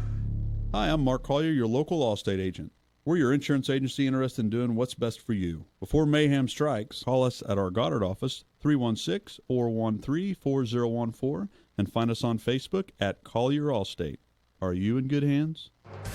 Here's the latest forecast on the Big Talker KQAM. Partly sunny and windy this afternoon, high today of 83. Slight chance of showers and thunderstorms overnight, mostly cloudy, low of 68 with more gusty winds. Chance of showers and thunderstorms again tomorrow, otherwise mostly sunny, breezy at times with a high near 88. I'm Rich Summers, and that's your latest forecast on Wichita's big station, the Big Talker, AM 1480 and 102.5 FM, KQAM. Have a great weekend. At 1:35, it's currently 79 degrees.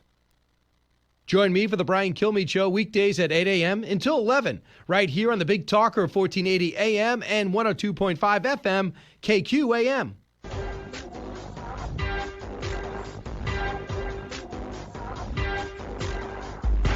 Defending the rights of every Kansan. I'm not being aggressive, I'm being dominant. This is the Voice of Reason with Andy Hoosier. Hey, this is the Voice of Reason. I'm Andy Hoosier. Great to have you back on the show here, wrapping up the program on a free-for-all Friday, which means it's open lines to you, anything that you want to talk about. Welcome in, 316-721-8255, 316-721-TALK, and talking about the local issues on how we can actually have a response on this. A reminder for you, Well, we've done 2 of them so far with the state legislators. We had House Majority Leader Dan Hawkins, State Representative Leo Delperdang in studio on Wednesday. Yesterday, we had Renee Erickson and Brenda Landwehr, state representatives. On Tuesday next week, we're going to be having Michael Capps and Nick Hoheisel, both of them newly elected freshmen this year. So we'll have them in studio to do a recap on the legislative session 2019 as well. And what's going to happen next year, because next year is going to be a big deal, baby, here in the state of Kansas, especially after and if anybody has not heard yet, the Kansas Supreme Court with their breaking news that they've used their political sway with the black-robed legislators to say that adequate funding for education is sustainable and adequate for now here in the state, and giving Governor Laura Kelly a victory. When is it really a victory? Is it just the political game that's being played? Because they're still holding on to it, and they can continue to start up a new case here in the next 2 years after our 3-year funding increases run out, and we run out of $300 million, and then we got to raise taxes and all that other jazz again. So that is good news to a degree, but at the same time, now they're going to use that as the Democrat victory of Governor Laura Kelly as she wins this battle and carries us on to elections. I wonder how this is going to affect us in the election next year. I'm very curious about that. Because all we've heard for years and years and years and years, 30-plus years, is we need more funding for education. The children are dying, dying in the streets, and they're not getting educated, and the grades are terrible, and graduations are terrible, and all this other garbage. So therefore, we need more money. And I'm not saying that the kids aren't getting properly educated. I agree. But the money's not the issue. And we've proven that time in and time out again. But then the legislature continues to throw more money at it. And now we finally hit that threshold where we've increased it enough for the next 3 years that by the end of that 3 years, they're going to say, now we're not raising it based on inflation, and therefore the kids are going to be dying in the streets again. And if you don't support increasing, then you will hate puppy dogs and children. That's been the argument. It's worked for 30 years. Why wouldn't they try it again 3 years from now? 2 years from now? My theory is by 2021, not this coming up session, but the next session, because this coming up session will be the great victory. Oh, praise, we don't have to worry about it this year. We're going to go into an election year and look at all the great we've done. 2021, we start looking at another 2-year budget cycle, and they say, oh my, by next year we're broke again. So we'll be raising taxes, and we'll be spending more money on education, which, by the way, is already 56% of our state budget. Just to throw that number out there to you. So that's what we get to look forward to in the next few years. So this tear that we see on the national front between like a Bernie Sanders and a quote-unquote moderate like John Hickenlooper, which I don't think he's that moderate, but he's coming off as a moderate to try and stand out at this niche going into the party. Let's relate that to the state of Kansas, shall we? Because right now we have the extreme left, like a Laura Kelly, that is more funding, more funding, more funding, more funding, and we need the money. We need to be fiscally responsible, as in taxing more people to spend more on agencies because they're on skeleton crews, even though zero has actually been cut from our budget in any way, shape, or form in the last 5 years, 6 years. Nothing been cut. But yet we're on skeleton crews. We're about to shut the doors. The agencies aren't working appropriately, so we need more money in there. So we're going to do another tax increase. We can't lower taxes because that would, spur the economy and stuff, and we don't want that. So we have the fringe of that mentality, really the Bernie Sandersite philosophy at our state level.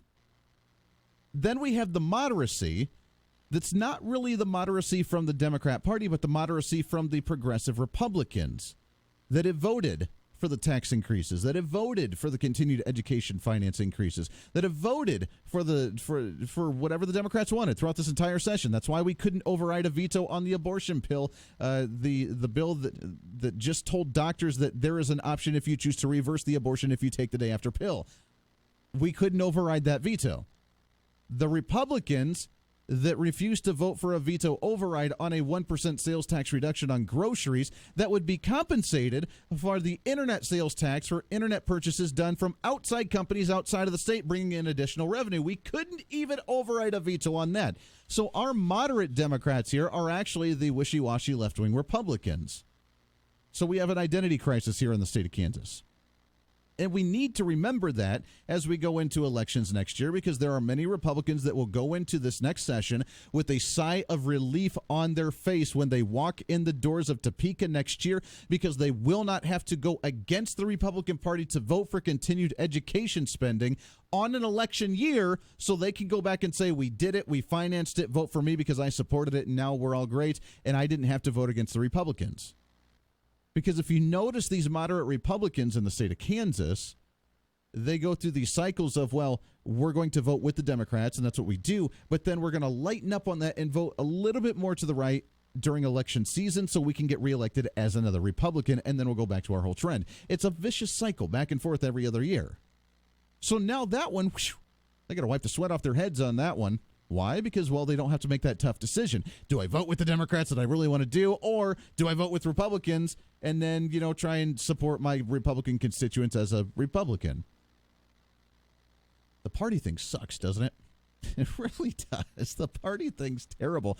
I wish we could just actually have a litmus test, and not necessarily a party, but a litmus test on what you actually support. And if you don't hold up to it, then we get you out of office immediately. And there should be some kind of clause. And here's my call to the Republican Party and Mike Kuckelman, the new state Republican chair, is that we start doing a litmus test and some kind of standard.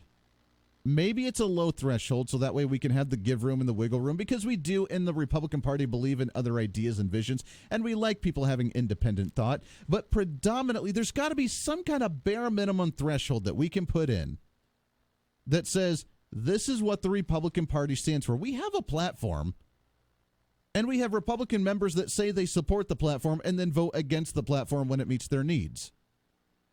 We need to have something that says if you don't vote with the platform generally, at a certain percentage, at a certain level, we will primary you with another Republican candidate. You will not be allowed to use the Republican name on the next election, and you will no longer be a member of the party. We have to have something like that, in my opinion. Now, again, I don't want it to be very straight, and if you don't support the Tea Party, then, or the Freedom Caucus or the Truth Caucus or whatever, if you don't support that, then we're going to get rid of it. I don't want that, but I do want a bare minimum basic level. If you vote for the largest tax increase in state history, you should not represent the Republican Party. Pure and simple. Because we support lower taxes. We want economic growth based on a lack of taxes, not based on high tax percentages. So if you vote for something like that, then you probably should not be representing the Republican Party as an elected official. And we should have a standard of that, and the Republican Party should make a statement of that. Not to isolate people out, but to clear out the fake Republicans. Hashtag fake news. Hashtag fake Republican.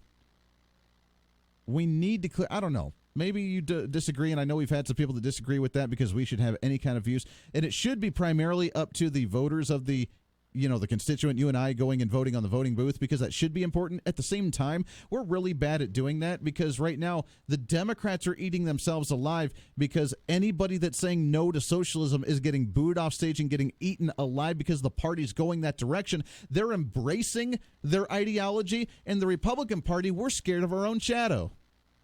We have someone that talks about conservative principles and trying to abolish the IRS and trying to actually cut spending.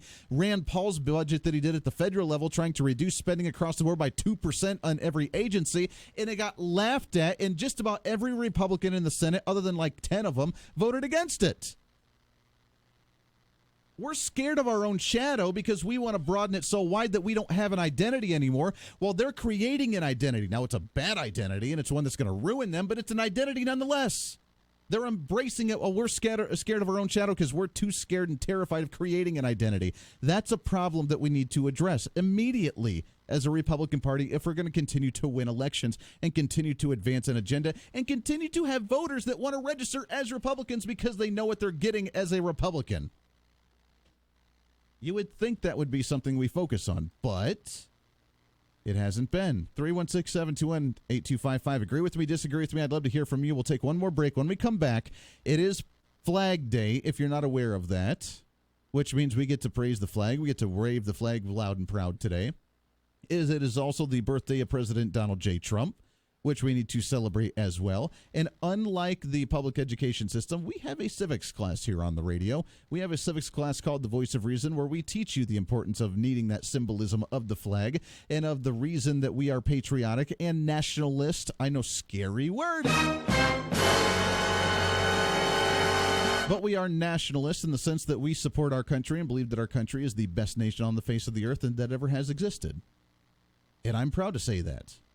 So we'll talk about the meaning of the flag and why we need to continue to represent that and why we need a re-education on it, because if we don't, then we continue to have more generations growing up not understanding tradition, not understanding what the symbol of this nation is and the importance of what this nation represents. Not what it does, but what it represents. We'll do that when we come back in. More wrapping up the show today on a Free for All Friday. Stay here. You're listening to The Voice of Reason with Andy Hoosier. Lower the livestock, higher in the grains and soybeans, wrapping up our Friday like that. Let's check the ag futures markets. Brett Krotz at Schwederman Incorporated has the information for us this afternoon. Good afternoon, Brett. Good afternoon. Well, we ended up seeing a little bit of pressure through the day in the cattle futures. June live cattle down 27 at 108.77. August down 45 at 104.27. In the feeder cattle, August down 70 at 135.52. October down 72 at 135.75. In the hog market, the June contract went off the board today 15 higher at 79.37. October down 212 at 75.10. Over in the grain markets, pretty good strength for the most part. July Kansas City wheat up 8 at 476 1/4. September up 7 1/4 at 488 1/2. In Chicago, the July wheat up 3 at 538 1/2. September up 3 at 542. July corn up 11 at 453. December up 7 3/4 at 463 1/2. The July soybeans up 8 3/4 at 896 3/4. November up 8 1/4 at 923 1/2. And then July oats down 1 3/4 at 302 3/4. July cotton down 82 points at 66.01. August crude oil up 46 cents at 53 even. August natural gas up 6.5 cents at 238 1/2.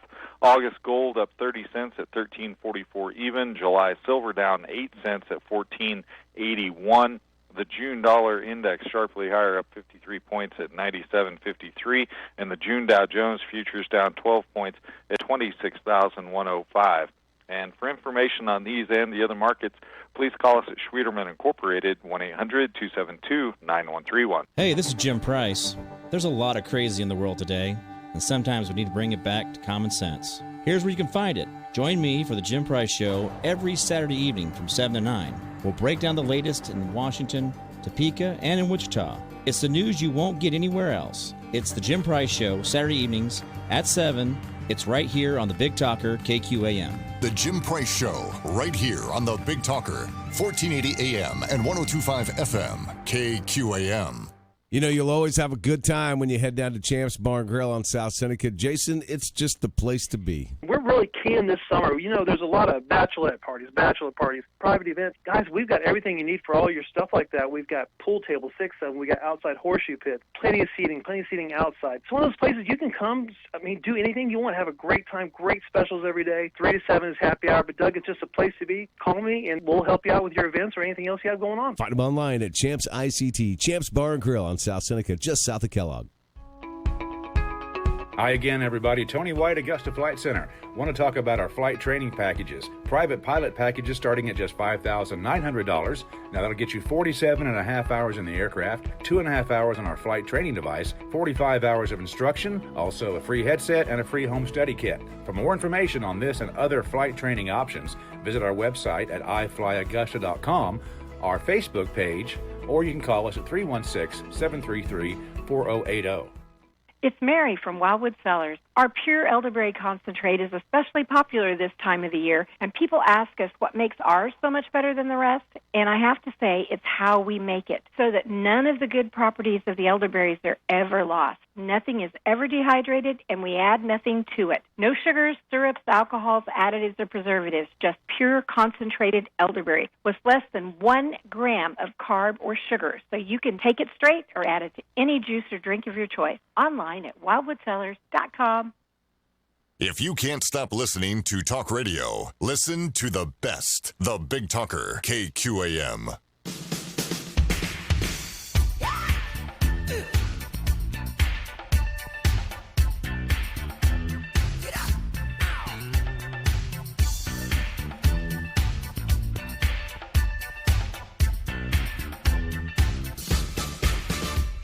You know what's really funny? I didn't even plan that. That just kind of worked out. Coincidence, right? Yeah, it's funny how things work out sometimes.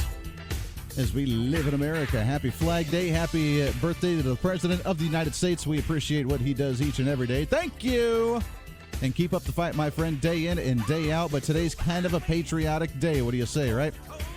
Kind of. Just a little bit. Being Flag Day. Being the birthday of the President. Kind of a day to celebrate. Second behind 4th of July. I think we should have a little fun with that. Yeah. Now, Flag Day has had a long history. The meaning of the flag, how many people actually understand that, and how many get taught that in school today? Come on.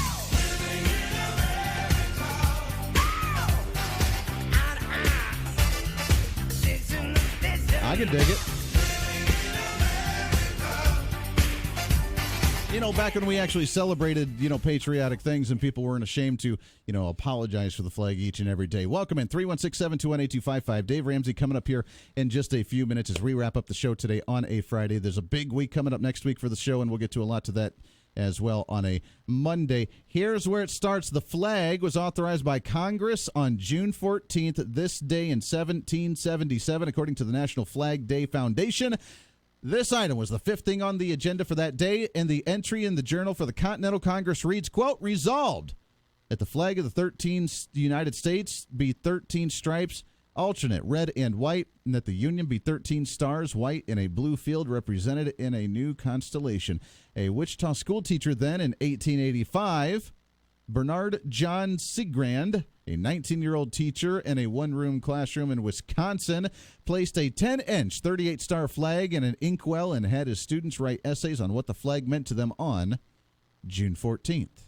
Now, when he did that, he called it the birthday of that flag because the flag was passed, that resolution was passed in 1777 on June 14th, and to this day, it is now Flag Day as President Woodrow Wilson issued the flag proclamation on May 30th of 1916, and President Harry Truman signed the Flag Day permanent observance into law in 1949. And what a history it's been, right? Even back then when the other side, when both political aisles would be able to praise the American flag and actually celebrate the American flag. That's very rare in today's occasions today, isn't it? Makes you think. Now, the civics part of it, and again, students, if you're on summer break and you're listening, because I know you listen to talk radio when you're out playing in the, the outdoors during the summertime. I know you are playing baseball and, going to the beach and going to the lake and walking around, running around outside. You're totally listening to talk radio at this time, but if you are, crank up the dial. And if you're the parent or the grandparent, crank it up as well, because this is stuff that they don't learn anymore, and we need to remember this. Why do you think we have so many people like Colin Kaepernick and all these other yahoos kneeling during the national anthem? Why do you think that we have even candidates running for city council in Wichita sitting during the Pledge of Allegiance who do not wave the American flag? Why do you think that there are places now in different HOAs and different areas that find it offensive to have an American flag because it oppresses people, quote unquote, and it triggers people to have an emotional response negatively? Because we don't understand the history of our symbolism in the nation. The stripes representing the original 13 colonies, the stars representing the 50 states, the color of the flag, the red symbolizing the hardiness and valor of this nation, the white symbolizing purity and innocence, and the blue representing vigilance, perseverance, and justice. Now, have we strayed from that throughout history? Sure. Sure we have. Have we tried to better ourselves each and every day? Sure. Sure we have. Absolutely.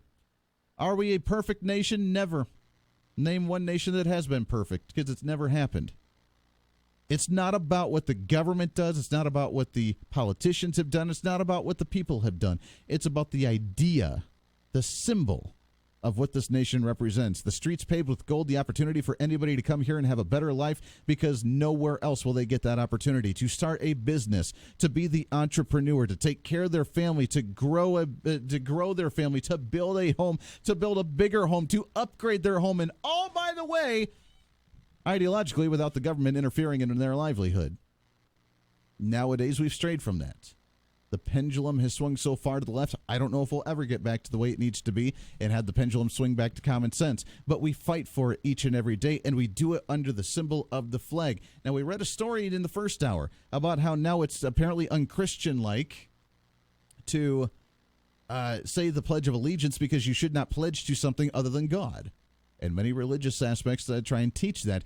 And I disagree, because I believe that this nation, as I mentioned in the first hour, is a nation that defends that right, and that we have liberties and freedoms in this nation unlike any other nation because of our religious freedom and because of the religious Judeo-Christian values that have been instilled into our nation fundamentally to protect those rights, so that way they kind of work hand in hand. And because of our dedication to this nation, and because of what this symbol means with the flag and with the Pledge of Allegiance and with the national anthem and with everything else, because of that importance, we have the right to practice our religions as we want to, or lack thereof.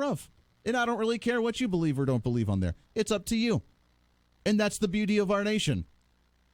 But you're seeing an oppressive side, not the Republican side, not the fascist Republican conservative nutsos, but you're seeing an oppressive side that says either you agree with me or we will silence you. Either you agree with it, and it could turn into now guns. If you don't support the common sense gun reforms, then you hate children who go through mass shootings. It could be the abortion. If you don't support abortion, then you hate women. It's not a, well, I see your point. No, it's you either agree with us or you hate that person, because we will demonize you and we will destroy you. It is now, I do not stand for the American flag. Well, why not? Because it's racist. Systematic racism in our nation. And if you don't agree with me, then you are a racist as well. It's not a, I see your point. It's not a, you know what, I just disagree. Okay, I'm going to do my thing. No, it is now an oppressive regime that's come out ideologically, and it's something we need to be concerned about. And it's because of the lack of education on stuff like this, on the flag. Very simple things. Being able to stand for the Pledge of Allegiance, understanding how to fold a flag. Anybody remember how to fold a flag properly? Anybody been taught that? Hasn't happened in a while. I was taught it one time in middle school, and I remembered it because it was that important to me. That was about the only thing that I remembered from that class.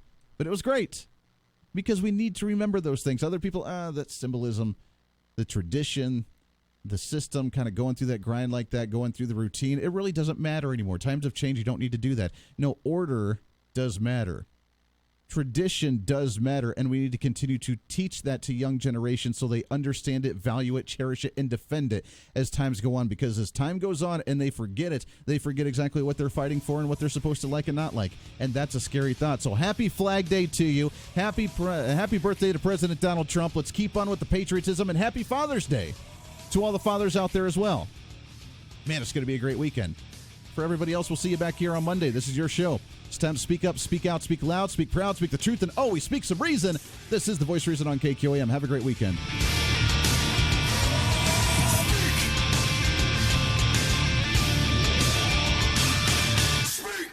It's finally time to get out and enjoy the weather, and there's no better way than in your very own swimming pool from Shocker Pools. Shocker Pools has been providing fun in backyards in and around Wichita for years, and they can design a pool to fit your backyard and budget. Get online at shockerpools.com. Check out their gallery, then give them a call to discuss how a new pool can be a part of your home. If you already have a pool and are looking for chemicals, pool toys, or anything that can enhance your summer fun, stop by Shocker Pools today, just north of Central on Webb Road. If a hot tub's more your style, see their selection of Dimension 1 hot tubs, only at Shocker Pools. Out here, you need the power to control your environment, or it may control you. The power of the Kubota L2501DT. It comes with all the easy-to-use implements you need, and the kind of comfort that delivers a satisfied smile all day long. Get the L2501DT for as low as $139 a month with 0% APR financing for 84 months, plus a 6-year warranty. Wichita Tractor, your full-line Kubota dealer. This is a Steckline communication station, K273CX, FM 102.5, and AM 1480 KQAM, Wichita Proud. It's time for the latest news from the KQAM News Center.